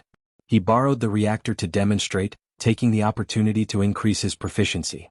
It was impossible for him to go any deeper. His foot still landed on Li Wei's original design. I just said that this is a sort of collector. It should be used to collect the new mutated components that continue to appear on Earth. Using spores, or genes, isn't strict enough, but it might be a bit more vivid? Luo Nan didn't go too deep into this. This was the scale he grasped. He just shook his finger once more, allowing the magnets and light hidden within the temporarily constructed vascular neural network to continue to display their effects. The multi-headed slug that had just taken shape suddenly disintegrated and melted. It began to restore its original internal structure. From Li Wei's collector, to Mr. Blackleon's transformation hub, forgive me for not being able to understand the process. It's still very chaotic. Mr. Blackleon? Blackleon suddenly came back to his senses. Ah, Brother Luo is talking about? Does Mr. Blackleon need to explain in detail? No need. I just said that it was just a stroke of luck. Currently, the path of mutated research is still in its barbaric growth phase. Only a few advanced research organizations like Los Angeles City's Clay Laboratory and Sakura City's Ping Trade Experimental Zone have relatively clear and applicable results. I relied on the geographical advantage and a bit of luck to accomplish this. The corner of Blackleon's mouth twitched as he spoke. This accomplished, had nothing to do with him now. He didn't expect Luo Nan to return the reactor. Luo Nan really didn't have the intention of returning the reactor to its rightful owner. Although the main function had changed, Luo Nan still discovered a batch of collector from the breeding room of the reactor. Luo Nan was unable to enter deep analysis through the virtual brain system since he wasn't connected to the external neuron. Luo Nan didn't know how many of the advanced formula ingredients Li Wei needed were in there. In any case, he wouldn't be funding the enemy. Since Blackleon was hiding his abilities, Luo Nan didn't need to continue demonstrating. After restoring the reactor, he asked about non-technical matters. Of course, it was still related to Li Wei. I always thought that Li Wei treated this thing as a shady business and did it quite covertly. Now it looks like the situation is a bit more complicated. Mr. Blackleon, are you collaborating with him in research? Research? Researching the puzzle-solving abilities of flies? Blackleon laughed self-deprecatingly and patted his own belly. Actually, I always thought that this was the spoils of war from the Deep Blue World.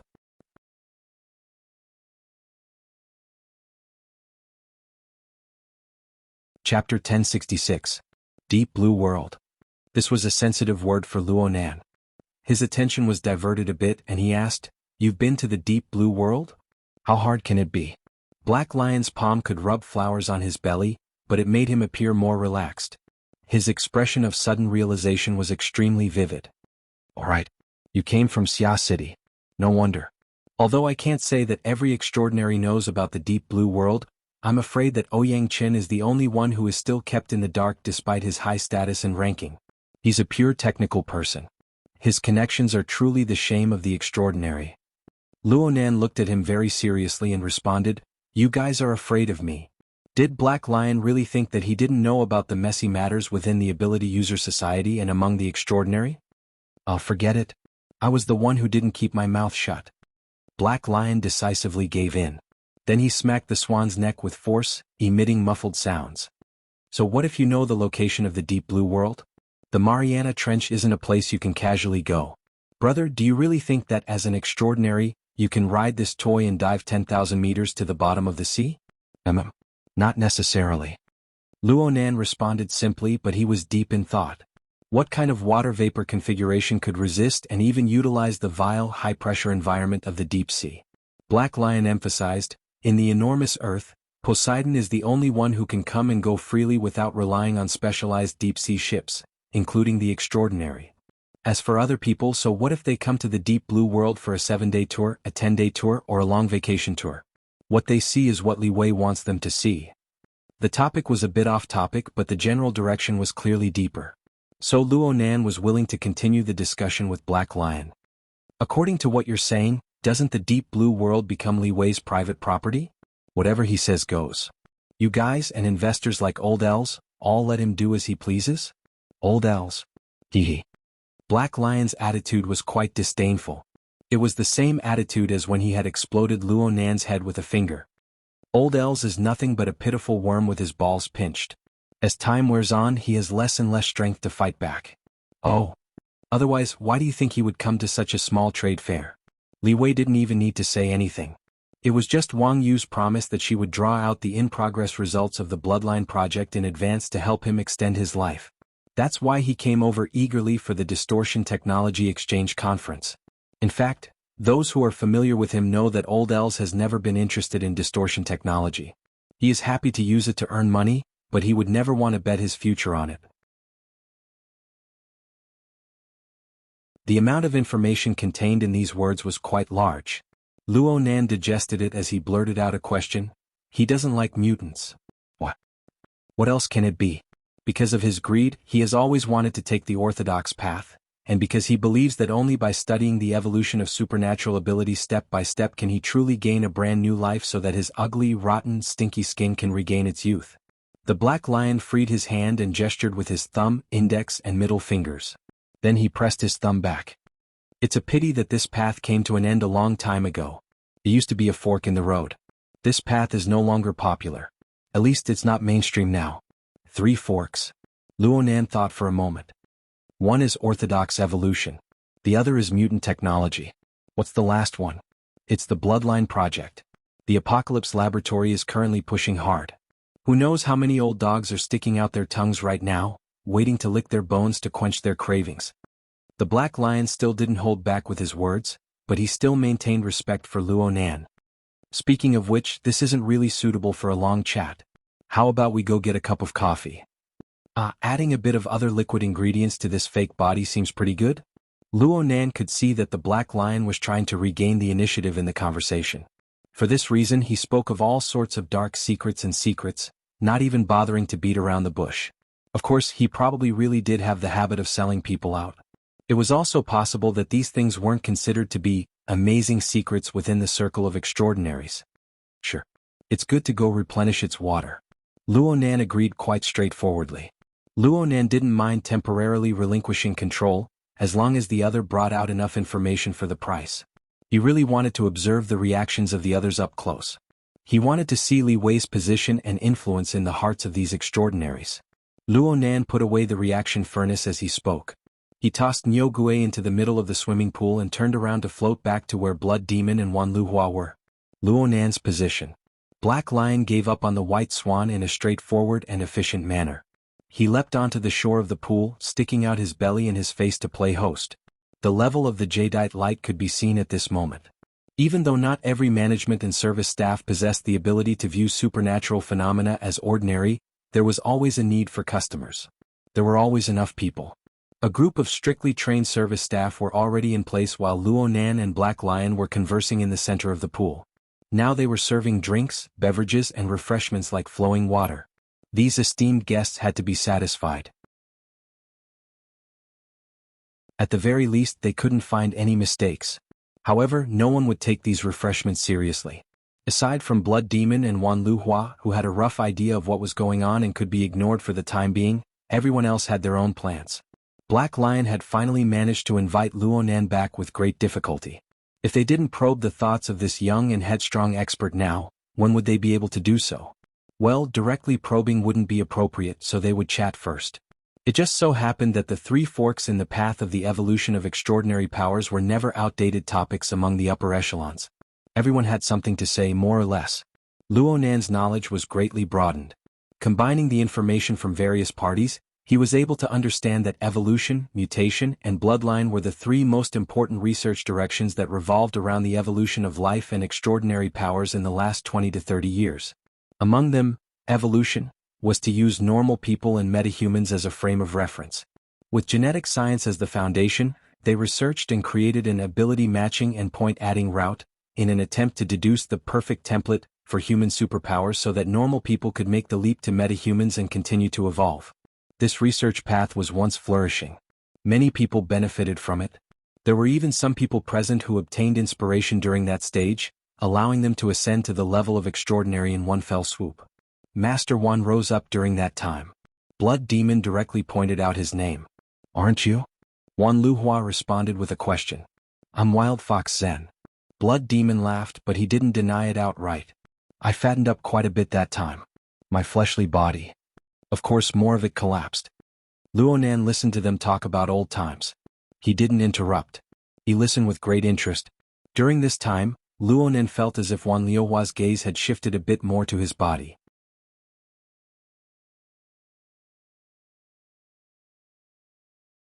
Chapter 1067.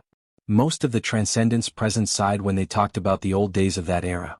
According to them, the various powers of the inner world were mostly supporters of the research on the evolutionary route. They had invested a lot in it, but they had also profited greatly. However, in the mid to late 80s, this research route continuously ran into problems.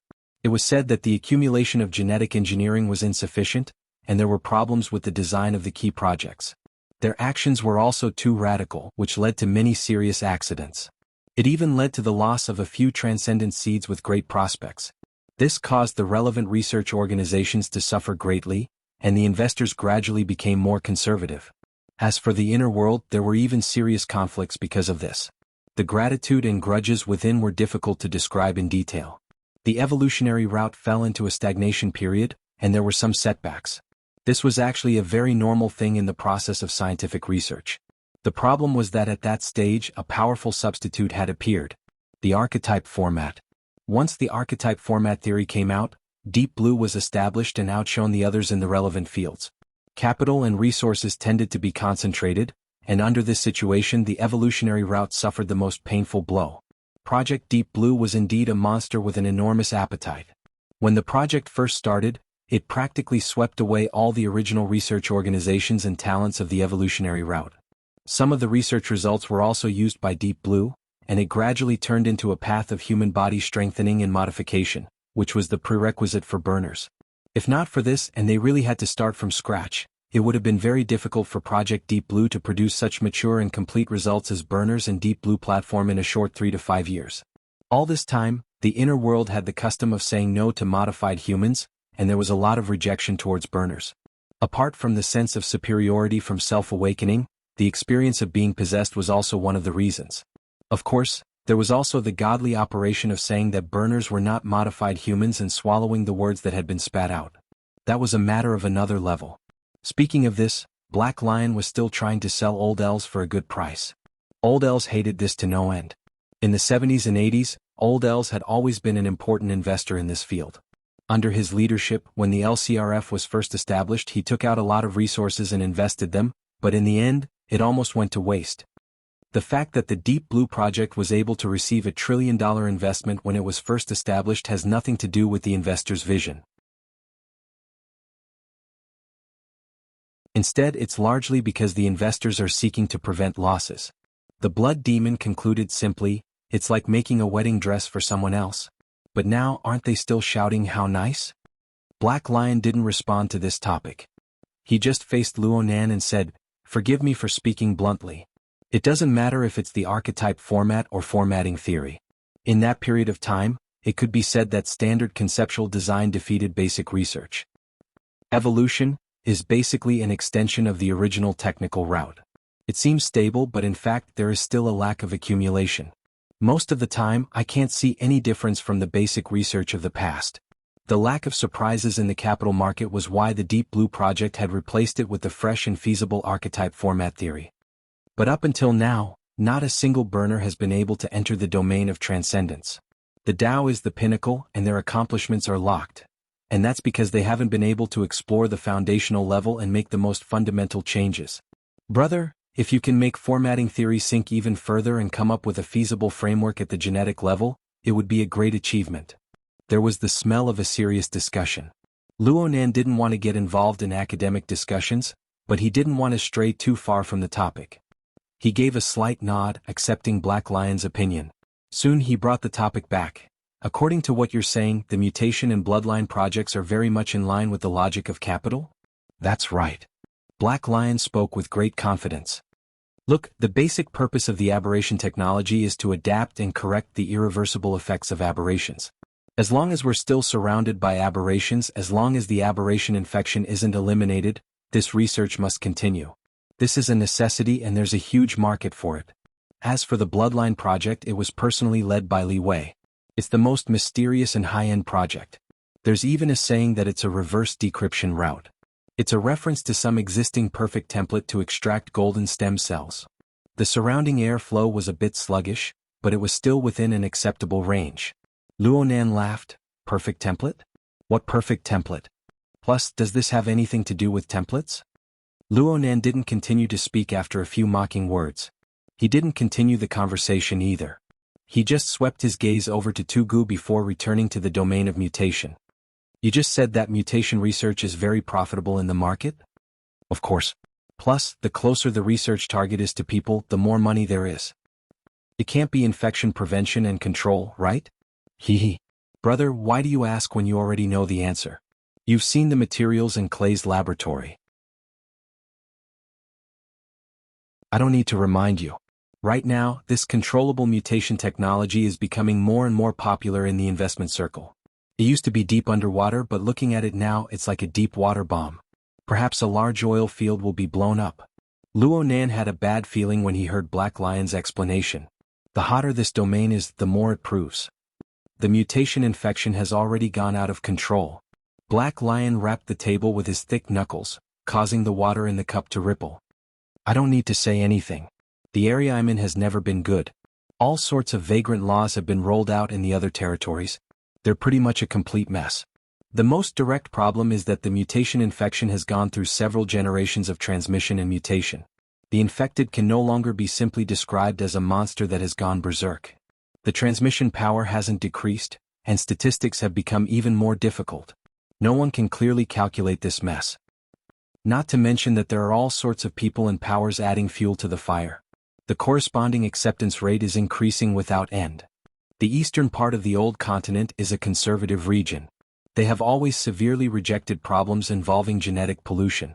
You can't use your way of thinking to expand to the entire world. For the sake of expanding the mutation infection, a special orgy is being held. Do you want to know more about it? In many cities of the new continent, if a young person hasn't participated in this sort of party, then they're considered to be behind the times. Also, let's not talk about anything else. There are quite a few mutation-infected people on this ship. A large number of high-level bodyguards have already undergone body modification or mutation modulation. Otherwise, it would be hard for them to even find a job. This is an open secret of high society. Black Lion talked without end. Evidence emerged one after another. Actually, Luonan had heard Peony talk about these things before. It wasn't anything new and he wasn't particularly surprised. He just muttered to himself. Black Lion finally concluded, the objective situation is like this. Everyone understands it, but they don't make it public. Everyone has their own plans. The problem is that the subjective thoughts displayed from this are the most crucial. In the minds of those who approve of this trend, the mutation can already be viewed as another kind of awakening. Before Black Lion could finish his summary, at least 3 extraordinaries in the surroundings let out cold snorts or sneers. Black Lion acted as if he didn't hear anything.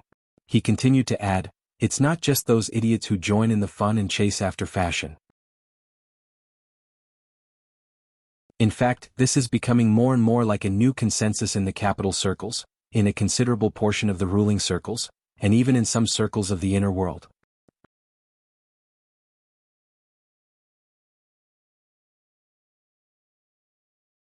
Chapter 1068. Black Lion was eloquent with his words. He jumped to old airs in an instant when he spoke of distortion. The old man is stubborn on this point. You guys understand the mind of an old man. Even though distortion is the most likely way to make a lot of money, and it is an irresistible trend, he still has some reservations. He rejects it greatly and doesn't trust this train of thought. So you don't find him pleasing to the eye. Blood Demon sneered as he forcefully interrupted. Distortion is an awakening. You're the most enthusiastic advocate of this sort of laughable saying, right? That's where you're wrong. No matter what other places are like, the Ping Trade Experimental Zone in Banqing is still fine. Black Africa, where I'm from, and the subcontinent of the old continent are all obvious living experiment sites. In the traditional research system, they have their own unique value. The problem is that the core technology will always be hard to grasp in our hands. Distortion technology is the same. If the trend is conservative and the status quo is maintained, it won't be too bad for us rentiers. But if the trend is radical and the experimental field loses its uniqueness, its value will be weakened, and there will be no production of technology. Where will I get my money from? So not only do I not advocate, I deliberately keep a low profile. This is my basic stance. I can't be wrong at all. Blood Demon raised his eyebrows. He still wanted to bicker with Black Lion, but Luonan took a step ahead and said, "We can discuss Mr. Black Lion's position later. However, Old Els is a big capitalist. He doesn't have a technical background. What is the core of his insistence? Is it the intuition of surpassing technical personnel, or is it purely conservative?" Actually, these words were not directed at Black Lion. Instead, he looked at Tugu and Wang Yong. Those two certainly wouldn't answer. Luonan just wanted to see their reactions. Unfortunately, the poker faces behind the two sunglasses were emotionless faces. In the end, Black Lion took over the conversation. The old man really is conservative in thinking on this point. He has said more than once that distortion technology is too chaotic. It's hard to end things after a good start. Then I really have to look at him in a different light. Luonan followed up with a question. What's Li Wei's stance on distortion technology? He himself has never commented on the distortion technology in public. However, many of the newest gene editing technologies in the distortion laboratory are products of the Bloodline project. What do you think his stance is? Oh, understandable. Luonan laughed. If the mutated infection on Earth did not continue to spread, where would Li Wei get the ingredients for the advanced formula?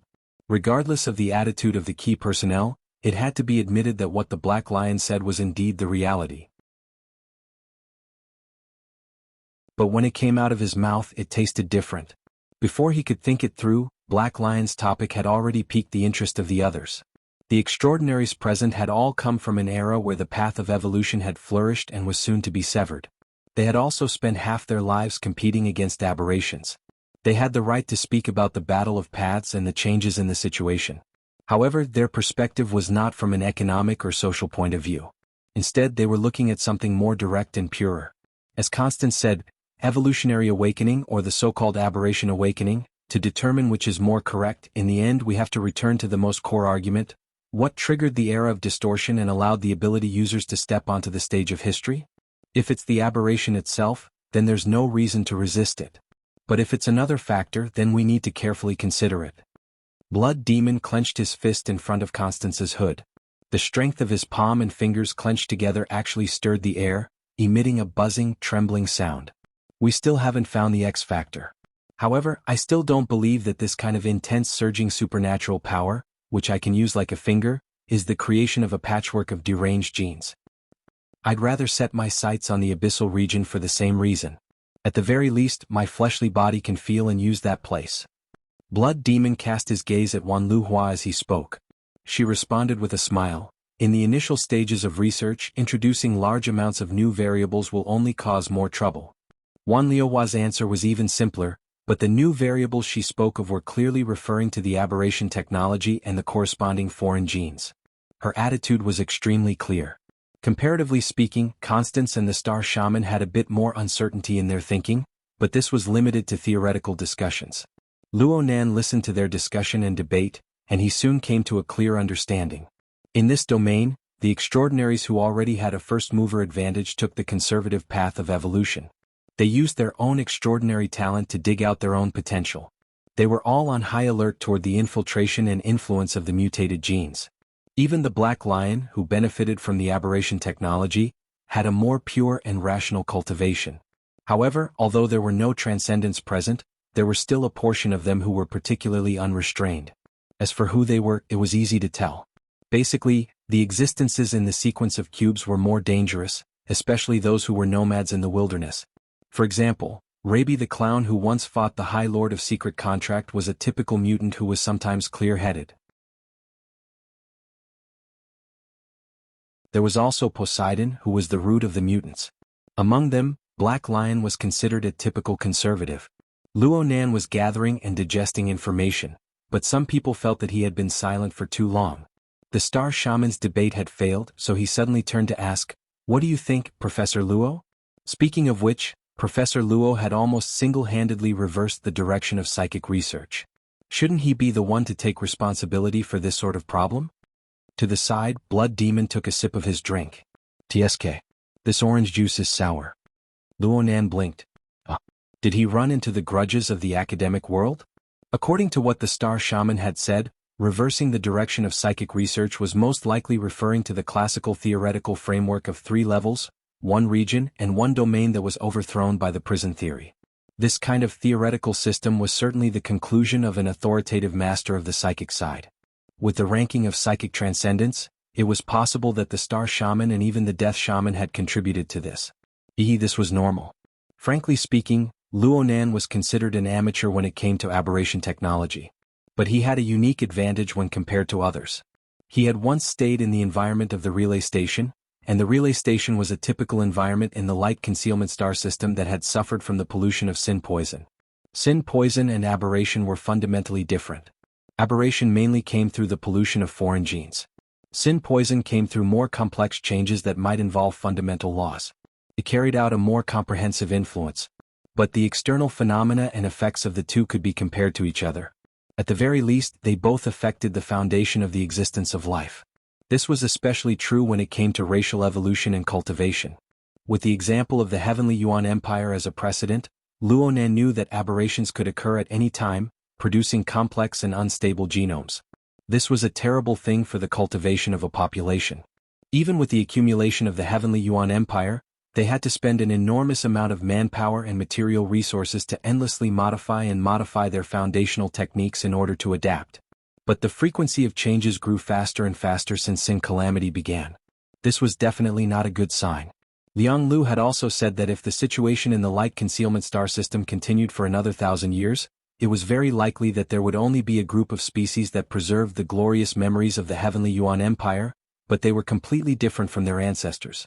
Forgive Luo Nan for his conservative thinking. This sort of situation was ultimately not good.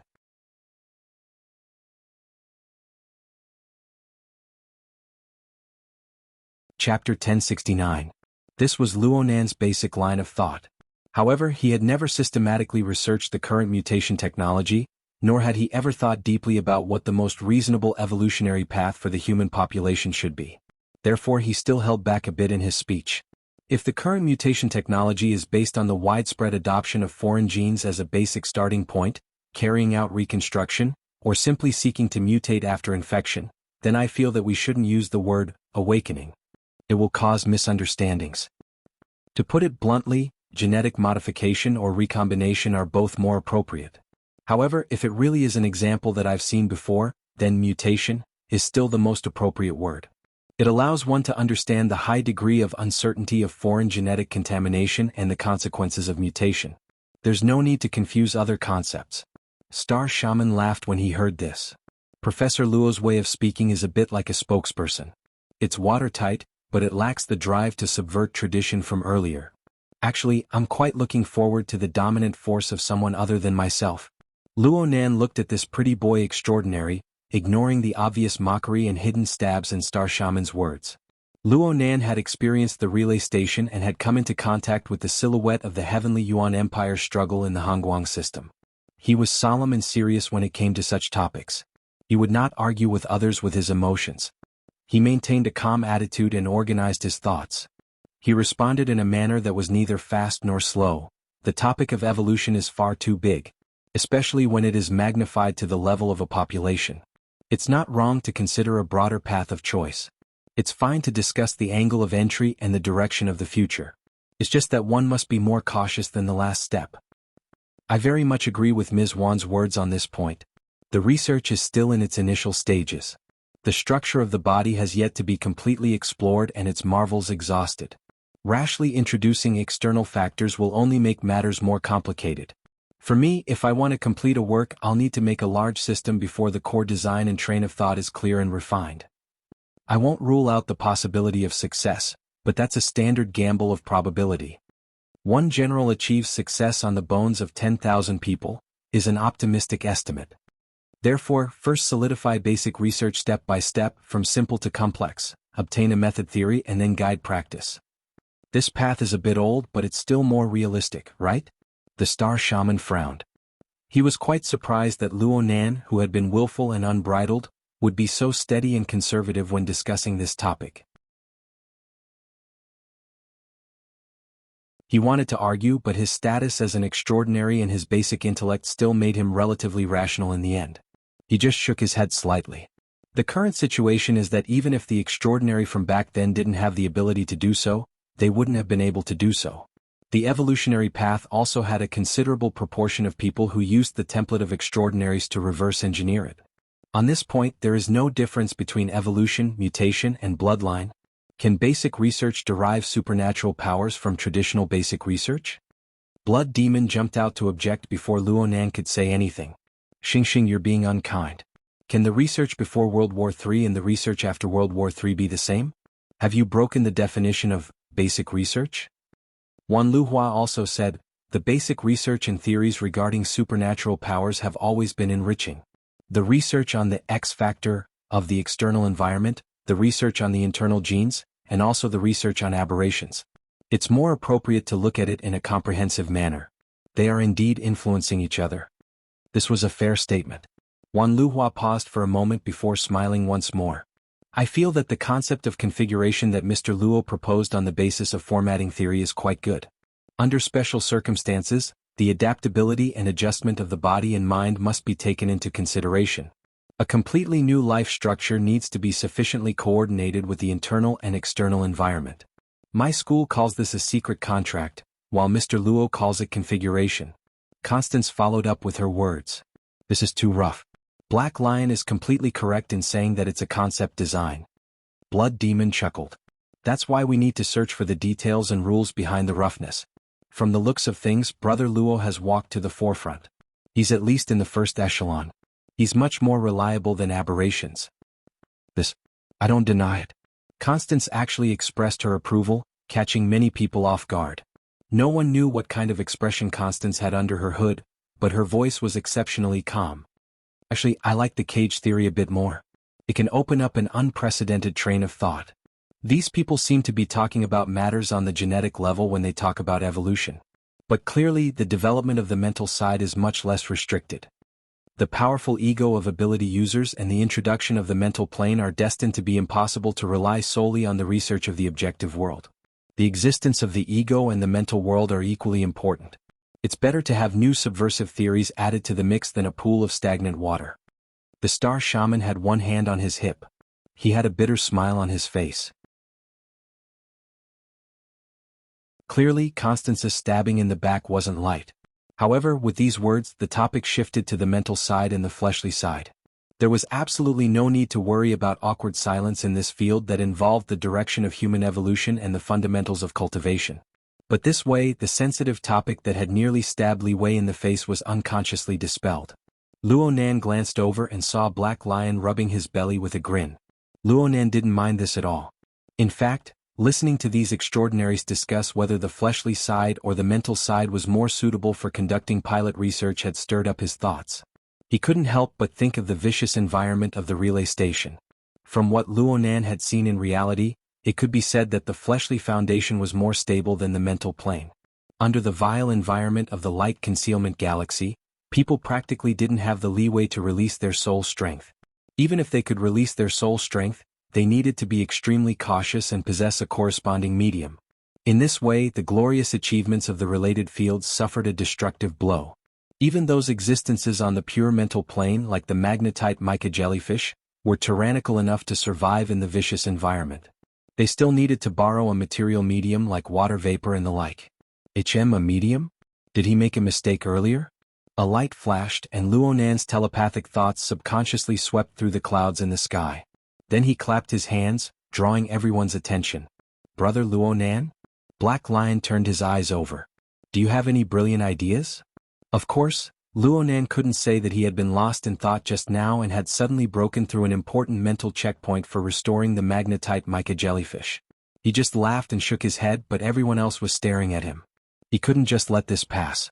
He muttered to himself for a moment, then said, "I'm just thinking that the things we've discussed are a bit more general, and the construction elements are a bit less detailed. This only proves that our overall understanding is far too lacking. It's not just about ourselves but also the present, including the future environment." As he spoke, he thought of Her Majesty Empress Wu's judgment that the mental side had no future. He also thought of Liang Lu's cautious and meticulous attitude when it came to the lamination interference technology. Luonan had a feeling in his heart, and this led to the next proposition. "I heard you guys talk about the X factor. Is it referring to the conditions that ability users have suddenly produced since the era of distortion?" Blood Demon rubbed his chin. "This suddenly is quite intelligent. Suddenly rising. Suddenly falling. Suddenly changing." Luonan repeated the word, suddenly, several times. It was impossible to express his current feelings otherwise. Then, will this condition be maintained in the future? Will it produce new changes? If it will, what will cause this change? Will it be controllable or uncontrollable? Just thinking about it gives me a headache. Actually, Luonan wasn't having a headache. It was just a sudden pessimism.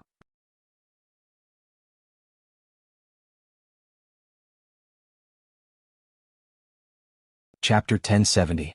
His experience at the relay station made Luonan suddenly feel, even if the aberration was just a little brother compared to the sinful poison, if the situation were to continue developing like this, Earth would not have the accumulation of the Heavenly Yuan Empire. The Heavenly Yuan Empire would probably be the terminally ill first. The most infuriating thing was that there were still people fanning the flames behind the scenes, intentionally or unintentionally misleading. That's right, he was referring to Li Wei. Luonan believed in the authenticity of the information his father took great pains to leave behind.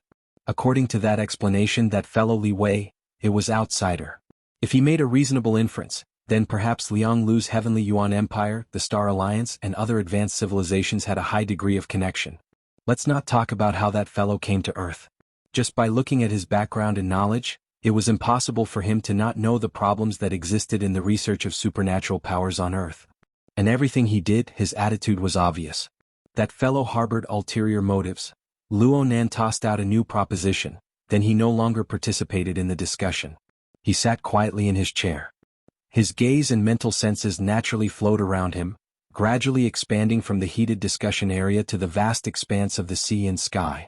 From his close-up perspective hanging in midair, the jadeite light that carried them was like a city of steel.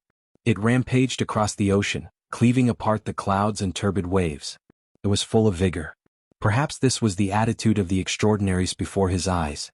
These people who stood at the apex of life on Earth were passionately discussing. Even though they were perplexed about the present and the future, they had iron wills built upon powerful egos. They were confident that they could conquer all unknowns. But if they were to raise their point of view a bit higher, allowing their field of view to cover several thousand square kilometers of the sea, covering the vast Pacific Ocean, covering the entire Earth, covering the universe that simply could not be covered, what did the jadeite light and the people on it count for? Luonan was a bit regretful at this time. During his time at the relay station, he didn't find the time to study the basic general knowledge of the Heavenly Yuan Empire.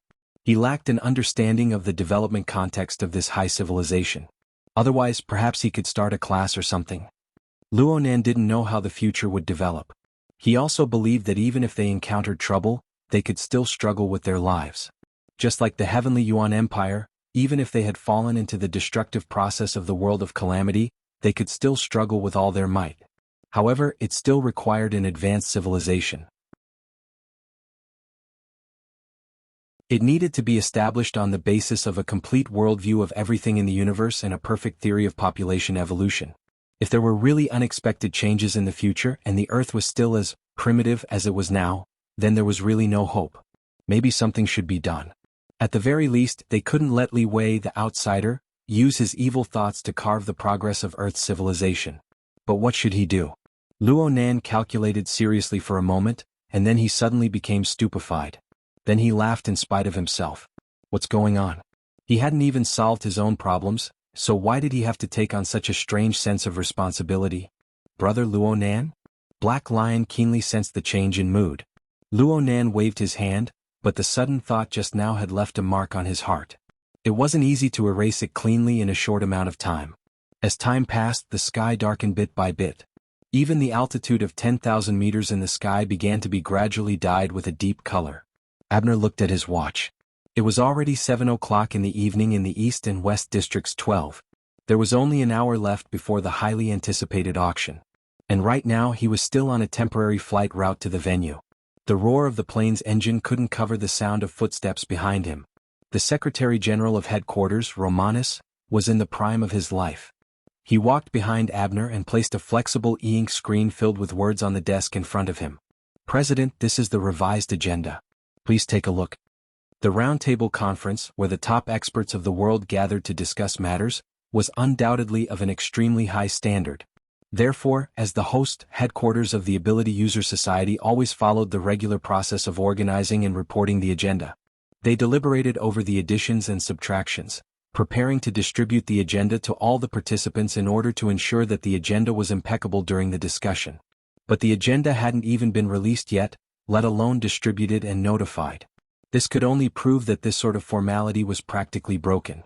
Abner didn't say anything, but he also didn't look at the relevant details. At this time, the projector on his desk displayed a few contents. It was the identification criteria they had determined earlier on for Gong Qi's murder. After looking over and over again, Abner had long since memorized them like the back of his hand. Number 1, an electromagnetic ability user. Number 2, an extraordinary. Number 3, the micromanipulation ability of the power of the Abyss region. Number 4, the ability to burn and absorb flesh and blood. Number 5, the ability to assemble and manufacture machinery. Number 6, the ability to conceal and teleport. Number 7, an ape-like creature. In the previously hastily held identification meeting, no matter what everyone's judgment was, the compatibility between the Mr. Mo and Luo Nan combination and this criterion was announced to be 7 out of 10, except for the electromagnetic ability.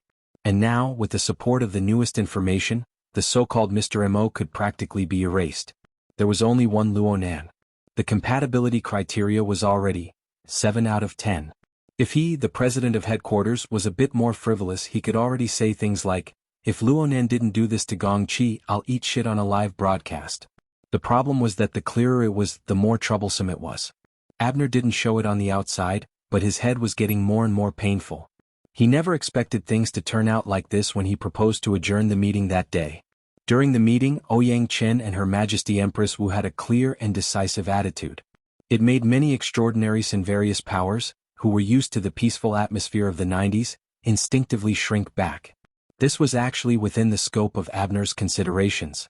He even thought of using this opportunity to eliminate a few disobedient people. However, Mr. Mo and Luo Nan's subsequent exposure of the alternate space of his own accord disrupted this rhythm.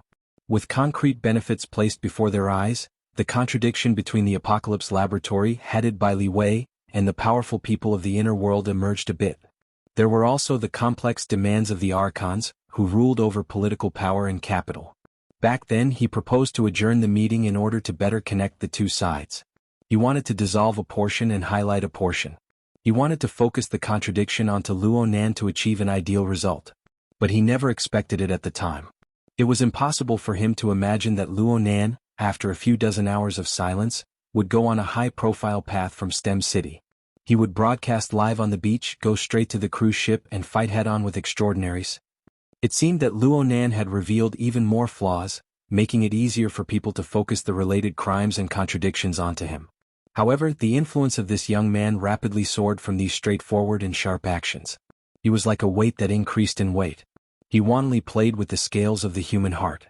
Abner's breathing became a bit heavier. The light yellow beard by his lips trembled slightly. He composed himself and turned his gaze to the flexible e-ink screen.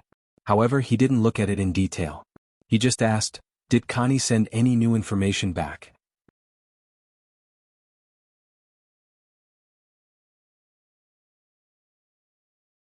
Chapter 1071. Not yet, Romanus answered very simply. Abner didn't say anything. He just operated a bit in the projection area. He pulled out the intelligence information that Constans had personally organized. Constans made a new round of comparisons between Luo Nan and the 7 criteria for murdering Gong Qi. However, the focus wasn't on the newly confirmed electromagnetic ability. Instead, it was the 6th point, the ability to conceal and teleport. Constans referred to Luo Nan's fight with Tu Gu and Wang Yong, the 2 extraordinaries. He pointed out that Luo Nan's core method of reversing or controlling the situation was the technique of the spacetime domain. It could be said that this method was no longer something that could be effectively covered by words like technique. Constans' original words were, "We just need to verify Luo Nan's level in controlling the spacetime domain in his fleshly state. Unless one has the determination to fight to the death, a meticulous plan, a loss of face, and a disregard for the losses, the chances of killing Luo Nan are extremely small. The difficulty exceeds 95% for extraordinaries. There were less than 100 extraordinaries in the entire world." In other words, Constans had placed Luo Nan among the top few in the world when it came to judging criteria of difficulty to kill. Perhaps even Abner wasn't among them. Of course, Constans made the premise very clear. He had yet to completely verify how Luo Nan was able to operate the spacetime domain while carrying a skeletal fleshly body. Perhaps Luo Nan was the next Gong Qi? The entire inner world cried out in surprise when Gong Qi displayed the extraordinary ability of void shift back in the day.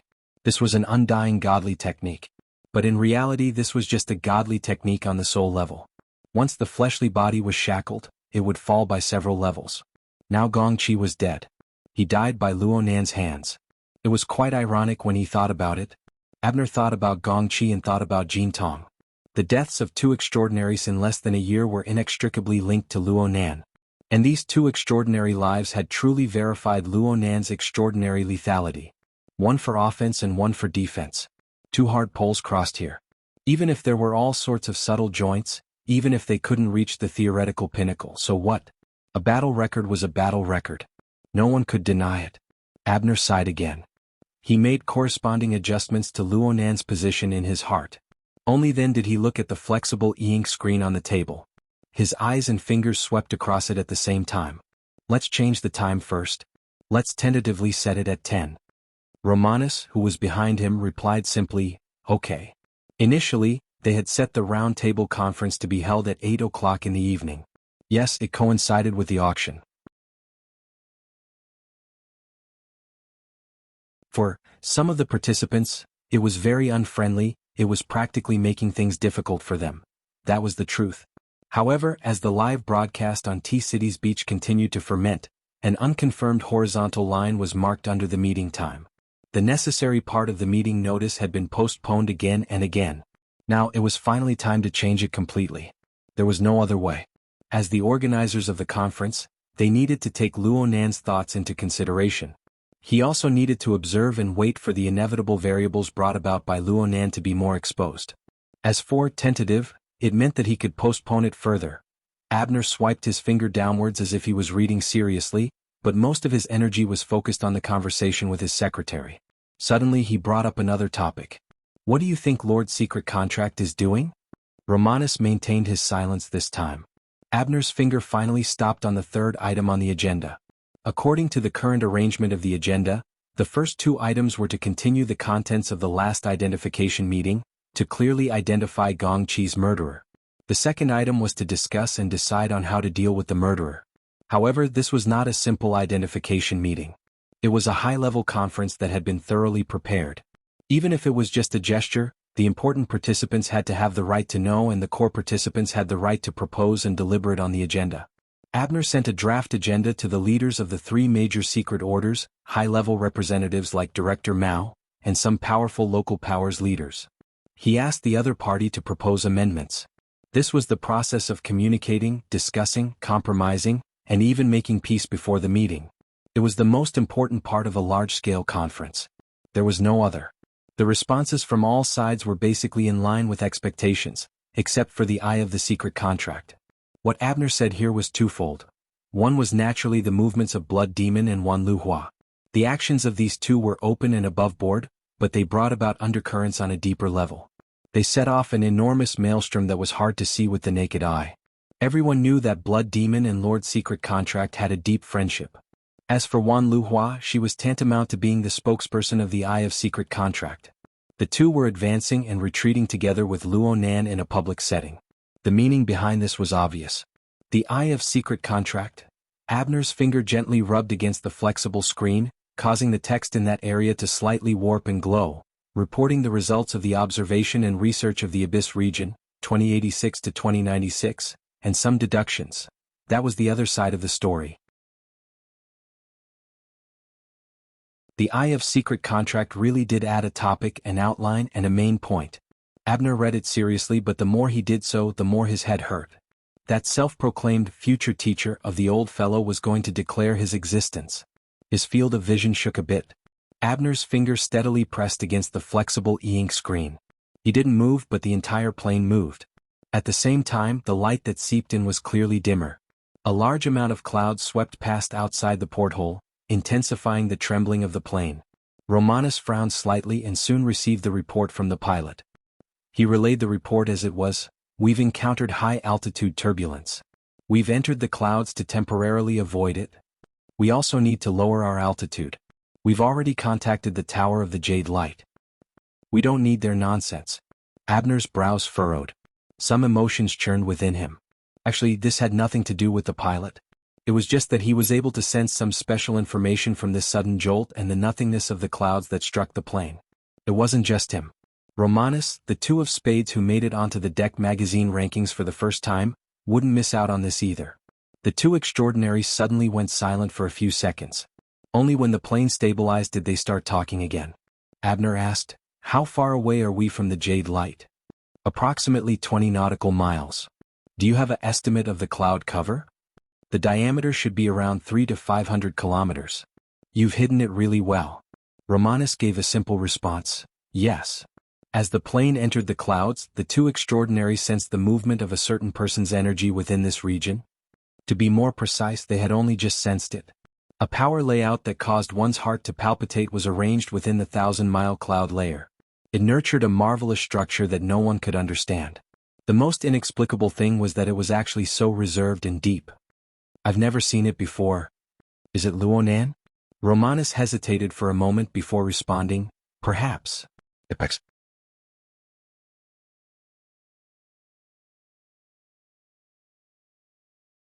Chapter 1072. In the end, Abner didn't receive any updates from Constance on the plane. However, when his plane landed on the top deck of the Jade Light, Constance met him at the docking bridge. She brought him the latest information. Everyone was too familiar with each other, so there was no need to exchange pleasantries. Constance took out the video she had personally recorded. The content of the video was the conversation between a few extraordinaries on the pool deck.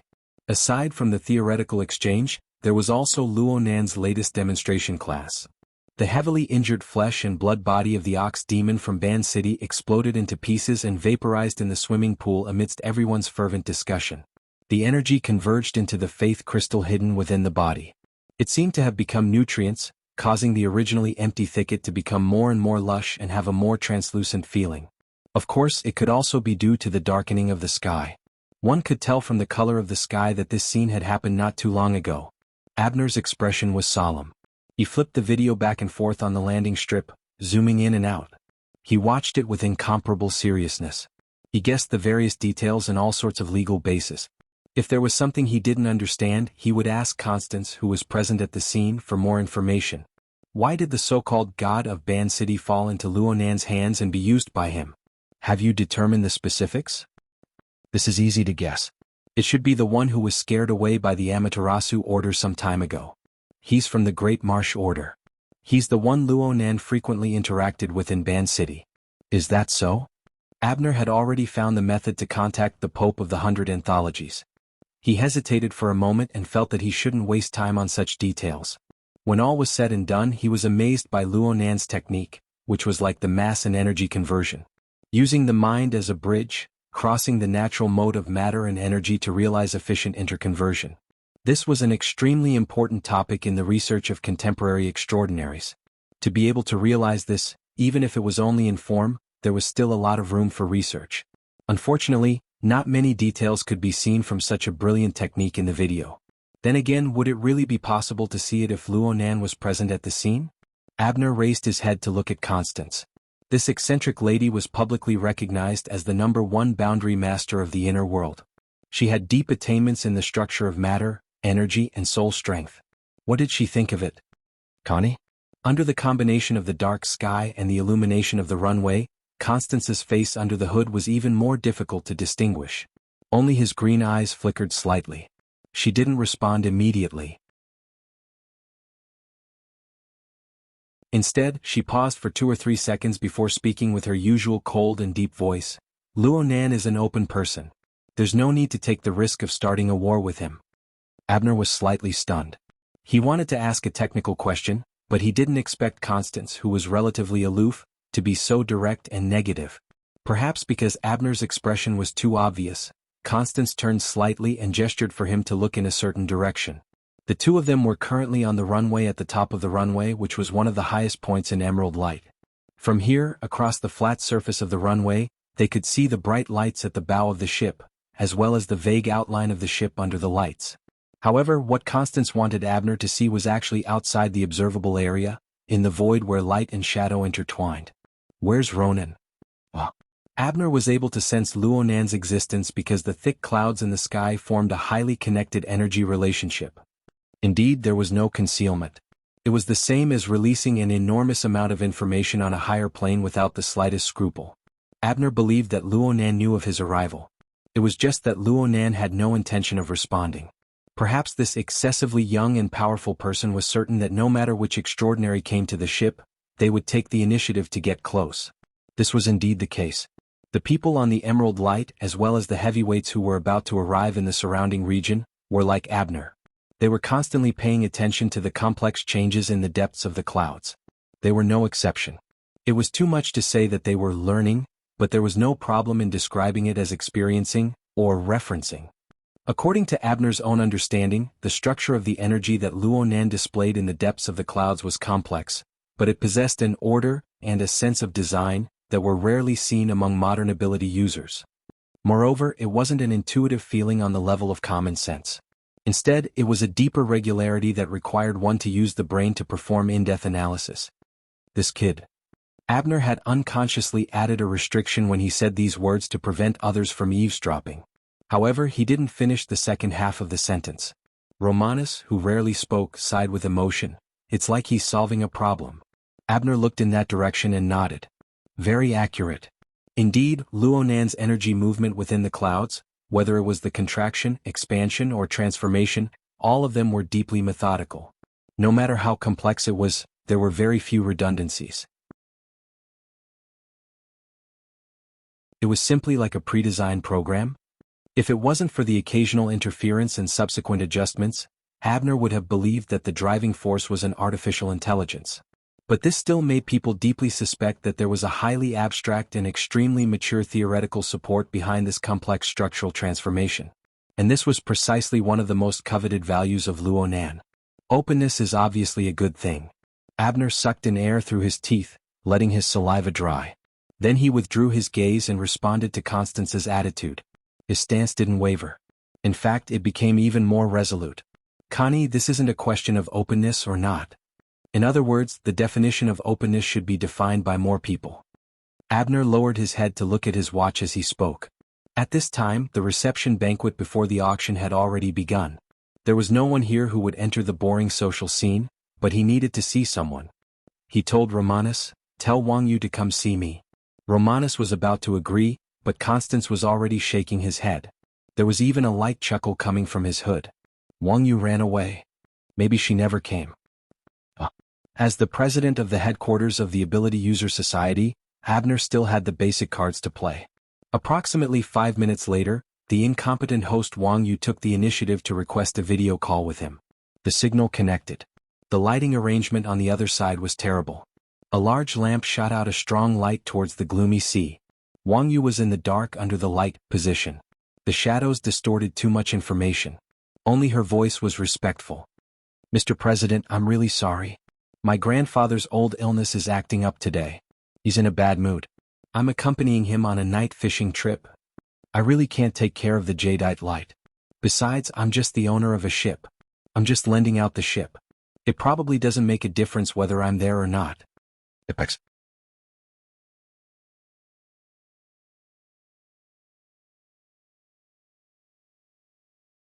Chapter 1073. Abner was silent for a few seconds. His line of sight cut across the painting of the real-time video. In addition to the somewhat confused and unclear Wang Yu in the corner, there was a bloated figure wearing a thick hat and wrapping himself in winter clothes. The figure waved towards the camera. It was indeed Baihao. This old fellow was like this when he was sick. Looking at him, he had no intention of reminiscing about old times. Abner did not want to complicate things. Moreover, Wang Yu, a young man, already had the qualifications to be independent. Similarly, she also needed to be independent. Therefore, Abner just pretended not to see the details in the corner. His line of sight continued to stare at Wang Yu. He was too lazy to beat around the bush and said directly, I was invited by you. Mr. President, frankly speaking, this is really quite embarrassing. Wang Yu sighed very obviously. The world is full of twists and turns. When planning the event, who would have thought that a multi-party meeting that could have been a happy one would turn into a situation of competition? It seems that my friendly suggestion was still sloppy. Suggestion? Friendship? Abner's sharp eyes cut Wang Yu back and forth a few times. Sure enough, after jumping off the boat, she simply refused to admit it. Moreover, don't blame Abner for being sensitive. Listening to the words full of twists and turns, why did he feel that this young man was blaming him? The last appraisal meeting was indeed not in the plan. But earlier he repeatedly provoked Luo Nan to directly kill his way to Ban City. Could it be that you guys can't get away with such a stinky hand? Just before Abner was about to explode, Wang Yu clapped her hands and saluted him with her palms together. Mr. President, please forgive me. The situation has been distorted to this extent. It is really a big failure on my part as the advisor. I am now accompanying my grandfather to go fishing. In addition to fulfilling my filial piety, I am also enjoying the sea breeze to reflect on myself. Take charge of an area, my ass. She really doesn't regard herself as an adult, does she? Abner really did not expect that Wang Yu, who had always been calm and collected, would lose face so thoroughly. Moreover, it was in front of his grandfather. The situation was perfect. He could not spit out the words that he had used to denounce Wang Yu. Wang Yu was eloquent, so she took advantage of Abner's choking. Regardless of whether Mr. President believes me or not, whether it's a suggestion or an arrangement, I'm still aiming for cooperation. Of course it has to be me. Us leading the cooperation. But in the business world, you take a step forward, I take a step back, and we adjust at any time. Sometimes, when you retrench a little, you feel that it's still okay, so you continue. Sometimes, when you feel that retrenching is too much of a loss, you stop your losses in time. Abner's yellow beard trembled slightly as he looked over coldly. I'm not a businessman. Wang Yu smiled. But I am. Therefore, every move was an investment. After the investment plan was set, the shares could be adjusted and the profits could be reduced, but the predetermined costs could not be easily changed. Otherwise, it would become a gamble. We can work in any industry and do anything, but gambling is never a good thing, isn't it? Abner grinned. It was indeed funny. He had actually been taught a lesson by this young junior with such shallow business knowledge. At this point, there was no point in continuing the conversation. Abner didn't try to win the argument. Wang Yu retreated, and there would definitely be some repercussions, especially in terms of social relations and resources. But with his wealth and accumulation, he could afford it. And tonight, in this matter itself, this young man was already detached enough. It could be said that he was in an invincible position. Continuing the conversation was just asking to be humiliated. At this time, it was Wang Yu who comforted him instead. Well, let's talk about the matter as it stands. In fact, things aren't too bad. The auction is a mess, but the trade fair can still go on. The big exchange of distortion technology still has its place. What do you think? Amidst Wang Yu's sorry, the call ended. Abner's eyes were dark. He had to admit that Wang Yu was very smart. He used an acceptable price to avoid what might be the most dangerous conflict on Earth. And this bastard obviously had a backup plan from the beginning, letting a trade fair take the lead. In this way the price of his stop losses was even lower. In comparison, it was true that Abner's side did things too crudely. Abner admitted that he wanted to seize too much from the sudden appraisal meeting. He wanted to fight. He wanted to open the door to a new plane, eliminate dissidents, and reduce the reputation of Xia City's iron triangle within the society. Also, Gongqi's death forced him to do this. No one lived in a vacuum. It was true that Gongqi was the core of a power, but cutting out the core did not mean that the power would collapse. The leader's thinking would inevitably be affected and distorted in the complex growth and decline of a power. In comparison, when he saw Wang Yu's decisive actions, he was angry, but he was actually a little bit envious. But soon enough, Abner broke free from his chaotic thoughts. The more realistic problem was, he had to make a decision before the meeting officially began. President, the meeting date and agenda? Do you want to decide? At this moment, Constantine had already left, but Romanus was still there. He didn't seem to have any change in expression because of Abner's failed communication. Abner knew what Romanus meant. If they didn't decide on the meeting date and agenda, then there was no need to hold this highest-level roundtable conference tonight. If this was really the case, then they would have to be prepared to be treated as a joke. Abner turned his head and gazed at his Secretary General. What do you think? Romanus hesitated for a moment, but under Abner's strict gaze he finally gave a constructive opinion. We need to analyze Luo Nan's attitude. Ha! Romanus's eyelids drooped slightly as he flipped through the flexible e-ink screen. It was the first wave of intelligence sent by Constance. If we make a simple summary, his attitude towards this clearly targeted plot against him is that he doesn't deny it. He doesn't care. But he shows his claws and teeth in action. He's a good teacher. There's a contradiction in this. Fierce in appearance but weak in heart? Abner shook his head in denial as soon as the words left his mouth. It doesn't seem like it. No matter what it is, he has a goal. It's just that it seems to be a mismatch with what we are concerned about. Romanus switched the flexible screen to the video personally recorded by Constance, but he did not look at it. Instead, he raised his head and met Abner's gaze. President, don't you think that he's targeting Mr. Li Wei? Or should I say that he's targeting Mr. Li Wei?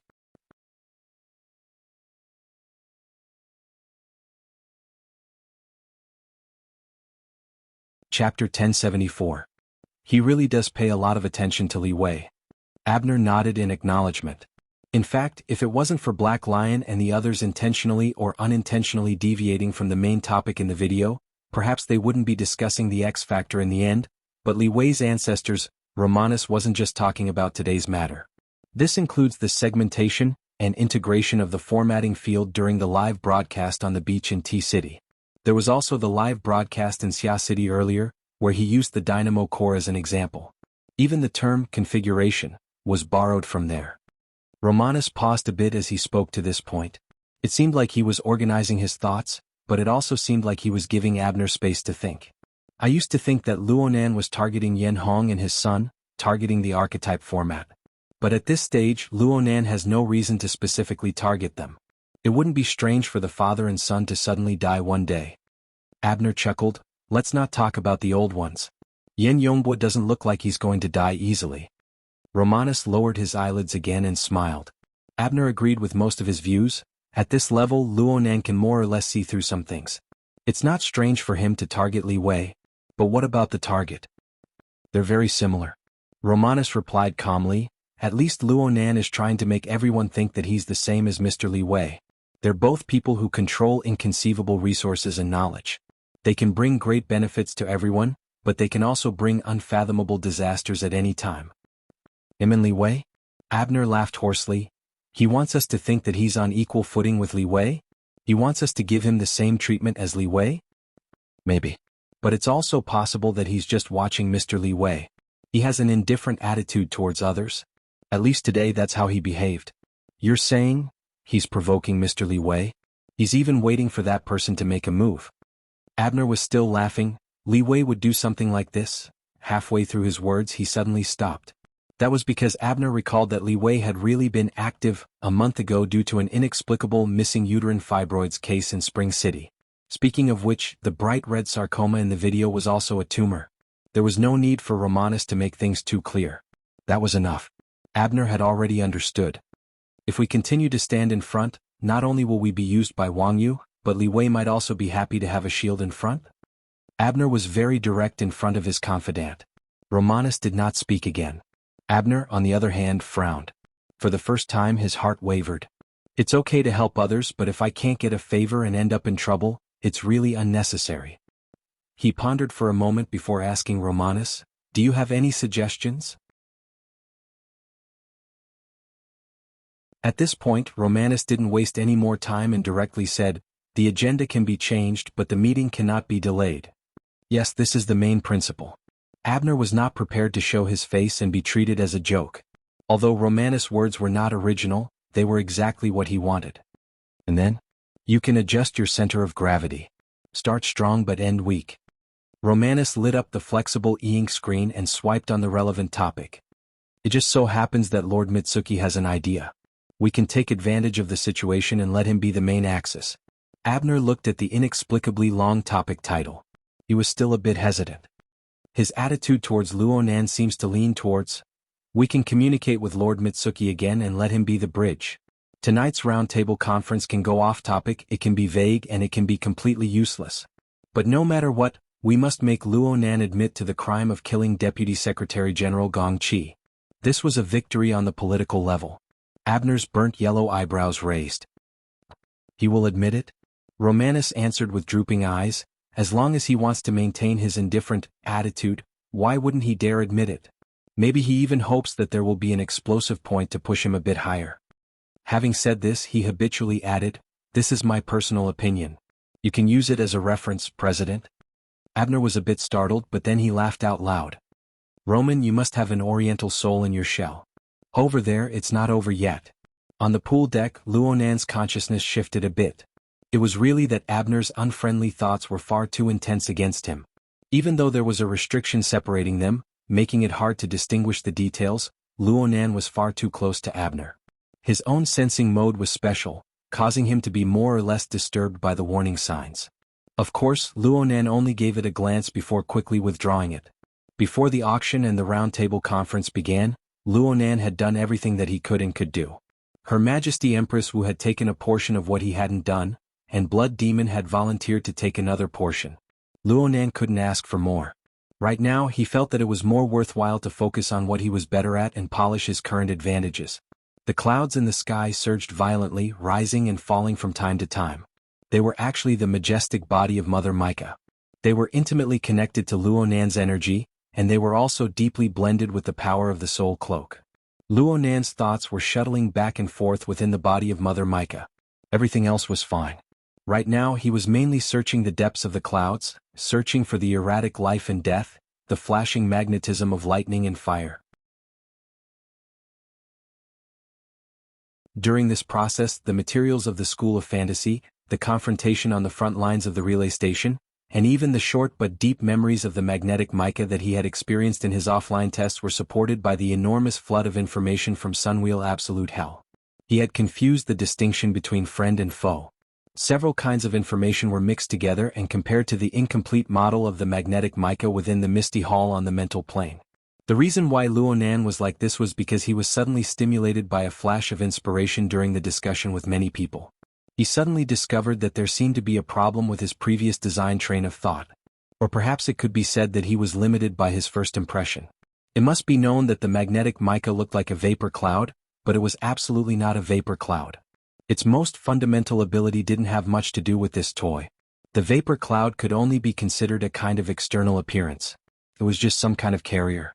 What he had seen and experienced with his own eyes was the mutated form of the magnetic mica that had survived in the evil and poisonous environment of Sin Calamity era.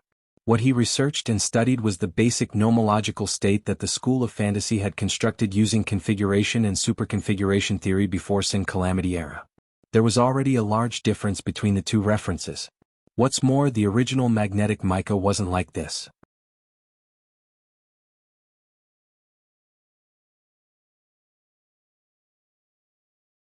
Chapter 1075. According to the description of the School of Fantasy, the original magneto-optical mica was nothing more than the earliest inhabitants of some planet in the universe. They raised their heads to look at the clouds in the sky and watched them change according to the weather. They believed that the clouds had the ability to show the light, rain, yin and yang. They gathered and accumulated the power of thunder and lightning. They used this to form totem faith and projected their psychic powers. But this sort of thing happened every moment on countless planets with similar atmospheric environments in the boundless universe. It didn't constitute a necessary condition for the formation of a magneto-optical mica. It wasn't even a necessary condition. Generally speaking, the formation of the magneto-optical mica was a sudden change in the accumulation process of a special living system that interweaved with the power of faith. Its own unique fortune allowed it to form an incorporeal, wondrous form similar to magnetism in the long evolutionary process of accepting the power of faith. Within its structure, it even rubbed and operated with all things in the world. Inside, power of faith was the most basic raw material. Sudden changes were the most important opportunities. The special open living system structure was the foundation of the superconfiguration power, the laws of the universe. With the above three conditions working together, it was able to leap from its previous chaotic mode to the height of a fantasy breed. It gradually solidified its structure into shape, manifesting the existence and function of a magnetic-like force. This magnetic-like force was actually the main body of the magneto-optical mica. That's right. Magneto-optical mica. Magneto-optical mica. Magneto-optical mica was the main body. It was muscle tissue, nerves, bones, and blood. It was a method to control other targets, and it was an inevitable creation to mend itself. It was highly sensitive to psychic waves emitted on the mental plane of living creatures. It was easy to act on, forming the origin of the soul magnetization ability. It had a deep analysis and segmentation of the structure of all things in the world. It had an almost instinctive rubbing and bonding effect. It further developed the ability to stitch and create things on the basis of its previous foundation. And when the power of magnetization and stitch accumulated layer by layer, it formed a powerful interference and reconstruction effect on the material and mental plane within a certain range of the universe. Even space and time were warped until the barrier of space and time was broken through. The marvelous magnetic force effect allowed it to cross worlds and summon powerful existences, forming the inconceivable ability of the dimensional gate. Of course, according to the legends of the Heavenly Yuan Empire, the final form of the magnetic mica jellyfish was also due to some indescribably powerful existence. It was due to the effects of postnatal modification. But this was no longer within the scope of Luo Nan's knowledge. He could only ignore it for now. If Luo Nan's train of thought was correct, then the mica he had created during this period of time couldn't even be considered an embryonic form.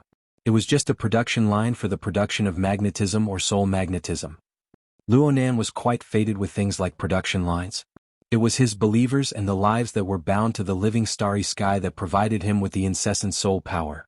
It was the grand production line, a closed system made of his believers and the lives that were bound to the living starry sky. Now, what he had painstakingly built was another magneto-optical production line. However, this line was still incomplete. It would be more appropriate to call it a factory. It could create the most suitable environment for the activation, existence, and effect of soul magnetism. Could even cause some sparks when they collided. But the core output was absolutely not here. It could only come from the imagination and faith of living beings. At the very least, at Luo Nan's current level of construction, it would be better to settle for the next best thing than to forcefully create the first ray of light from nothing. It would be to create an environment of faith that was closer to the very beginning. That was where the petri dish was located at the very beginning. Luo Nan had gone astray from the very beginning when he used the cloud structure to carry out the restoration route. Or perhaps he hadn't gone deep enough. But this couldn't be blamed on him. His most important frame of reference was the relevant theory of the school of fantasy. The theory was vague on this matter. On one hand, it was possible that the researchers of the school wanted to use pure configuration thinking to explain and restore from the very beginning. It was just like the research of bionic robots on Earth. Living beings were clearly placed before their eyes. They had everything, but they just had to use mechanical components and artificial intelligence to realize them. At the very least, they had to replace them to the greatest extent. This was a kind of academic train of thought. They didn't really want to efficiently create fantasy breeds. On the other hand, the topic of faith seemed to be a very sensitive area, whether it was before or after the Calamity era. Luo Nan had once used his own authority to search the external neurons database. It seemed that the research in this area was quite conservative. It was generally secretive. In any case, from what Luo Nan could see, The only thing that could be read out in the open was Lord Jianghu's tome, Configuration, Faith and the Great Limit, a rational reconstruction of historical evolution from ignorance to dawn, the magneto-optic mica chapter. Thinking too deeply was bound to lead to no results.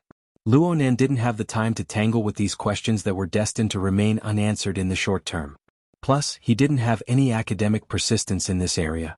His research on the magneto-optical mica was just a method. It was a link in analyzing and reorganizing the structure of space and time. And this sort of analysis and reconstruction was used to deceive people. The reason why things had escalated to this point was because of Luonan's habitual train of thought of making a simple problem complicated. In short, right now he just needed the magneto-optical mica to construct a proper silhouette as soon as possible. Who cared if it was a pure configuration, a mutation, or an original ecology? Because of this, Luonan really put an effort on Nyogue after he understood the key points. He no longer used Nyogue as an experiment in reference to reverse engineer the fantasy breed. Instead, he carefully constructed a temporary petri dish. It just so happened that he could use it. Under Nyogue's rule, the Great Zhe order had accumulated a few dozen years of faith. No matter how distorted the process was, the order still had some accumulation of believers. Even though the projection of faith was mixed and not refined, it was already of much higher quality in modern society when compared to the vast majority of people's thoughts. There was more ample room for adjustment. Luonan pondered over how to use his Luonan ruler in conjunction with the Wraith sign to realize the distortion of the direction of the power of faith. He didn't need to be long and devout. He just needed to be able to infinitely approach the original environment and form a petri dish. He would cultivate the first magneto-optical mica. This was equivalent to creating an industrial machine. The subsequent evolution could then proceed smoothly and logically. Therefore, Luonan's attention was divided into two parts. One part was the structure of the mica in the sky. He continued to observe, comb, and deduce. The other part was the virtual thicket that had just been watered with Nyogue's flesh and blood. He used the control lines of the mica to slice up layer by layer and reverse permeate.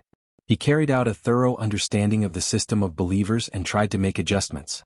Under the interference of an extraordinary, the winds and clouds changed color in the front and the undercurrents surged in the back. Generally speaking, the clouds in the sky were more eye-catching.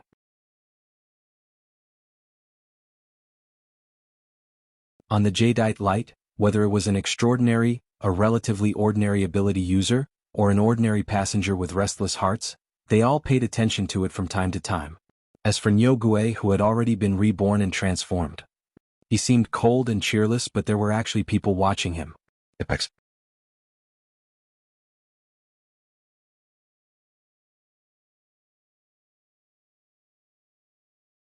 Chapter 1076. Luonan's finger, which had been sketching the water vapor diagram, paused for a moment. It was a bit sluggish, but it soon returned to normal. The other party was not purposely making things difficult for him. It was just that the will it sent over was so focused that it almost lost its sense of propriety and interfered with the Ox-Ghost card's tree of nothingness. Luonan didn't even need to react when the interference occurred. The other side instantly retreated far away. It had a very nervous appearance. Luonan laughed in spite of himself. Maybe I should call him a coward. The tree of nothingness was the structural core of a belief system, and Luonan had personally reinforced it. It was impossible for it to shatter with a single touch. Was there a need to be so careful? No matter what was said, it was a good thing that Luonan had thought things through thoroughly. Luonan simply ignored Luonan and continued to research and make adjustments. He hoped to be able to implement the changes in his train of thought into practical configuration designs as soon as possible. He wanted to connect the petri dish and the production line. Luonan continued to evaluate the possibility of achieving his goal.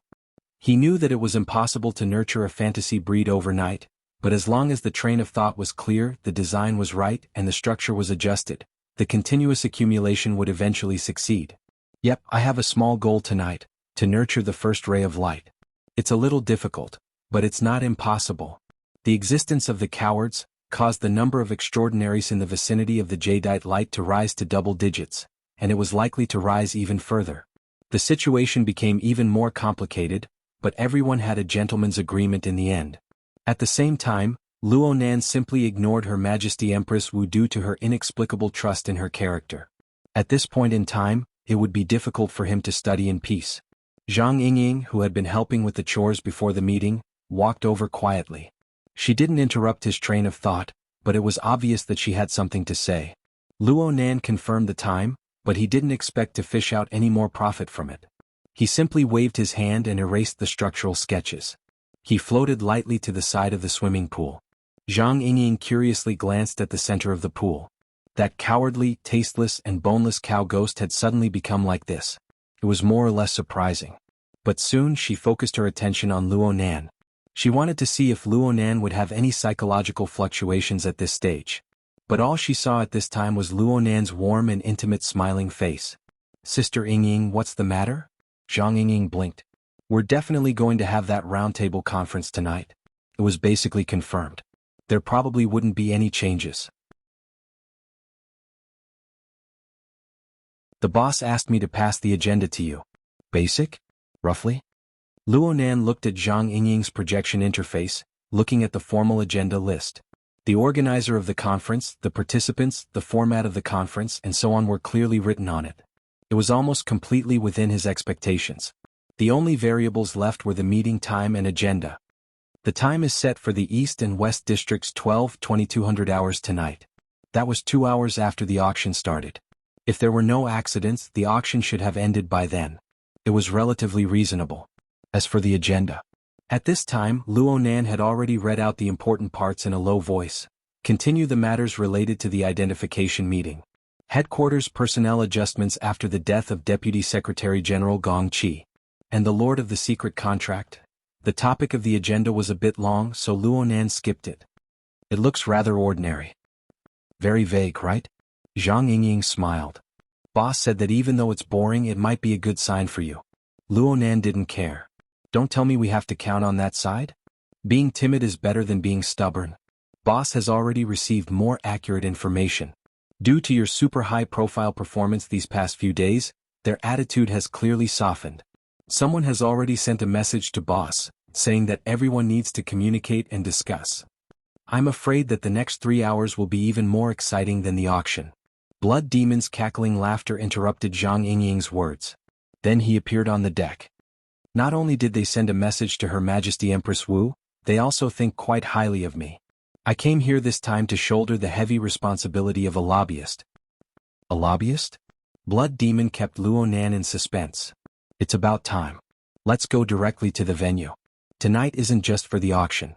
It's true that the current banquet is very boring, but the following free trade fair is still a bit interesting. I remember you saying that you wanted to experience the current state of development in distortion technology? This is a good opportunity." Luo Nan had indeed said something similar when they were chatting before. In any case, he didn't expect to be able to produce a complete version of a magneto-optical mica in the half an hour before the auction. He nodded indifferently. "We still need to go to Area C, right? Let's go. You don't know how hard it is for some people to wait right now." Blood Demon simply came over. You pulled on her flip-flops. She took the lead and walked in front. Soon a group of people entered the ship's hold. The elevator hall was right in front of them. Luo Nan actually had something he wanted to ask. About High Lord Mitsuki's topic. "In the end, Mr. Luo Nan, I'm very sorry to disturb you." "Huh?" The source of the voice came from a group of people who had been waiting in the elevator hall for a long time. To be more precise, it came from the formally dressed woman at the very front. Her clothes were formal, but one could feel an outstanding sense of design at a glance. Her makeup was exquisite, and it was hard to tell her age. But in the end, she was an outstanding beauty. Moreover, she had quite the status. Even though she held a folder in her hand, she didn't look like a secretary. However, when Luo Nan cast his gaze over, this formally dressed woman immediately made a 90-degree bow. There were always 6 or 7 people behind her, and they all bowed at the same time. Their posture was quite intimidating. Luo Nan raised an eyebrow. "You guys? Master Luo Nan, please accept our apologies." Luo Nan had only heard of such a Chunibu form of address in Snake Tongue back in Ban City. Yep, that's the smell. Before Luo Nan could respond, Blood Demon and Zhang Yingying glanced at each other. They both had their own guesses. Zhang Yingying moved closer to Luo Nan. She was just about to whisper the identities of these people when she never expected Luo Nan to walk a step ahead of her. Luo Nan didn't say anything. He let them maintain their 90-degree bows. He just walked to the front of the formally dressed woman at the very front and extended his hand. Due to the woman's posture and angle, It looked as if he was reaching directly into the woman's lapel. Blood Demon watched with interest. Zhang Yingying's eyebrows jumped up, but she didn't say anything in the end. As for Luo Nan, he just took the folder from the woman's arm. He also took off a corsage-like ornament from her chest in passing. He wasn't in a rush to look at the contents of the folder. He just turned the corsage slightly to an angle and looked at the rather exquisite design engraved on it. This mountain? Toyama Auction House. Luo Nan wasn't surprised in the slightest. He flipped open the folder and looked at the documents inside. This was the original copy of the commission auction contract. There was no need to mention the contents. When he flipped to the end, an unfamiliar name was signed on the client's position. But it was very interesting. There was a note in parentheses at the end, Horned Demon. You're tuning in to the Han Li's Wuxia Adventures YouTube channel. We're so grateful for your support, and don't forget to subscribe to join us on this incredible journey through captivating stories. Your generosity through donations truly makes a world of difference, as it's the primary source of revenue that allows me to expand and enhance this channel for you. Thank you from the bottom of my heart for being a part of this adventure.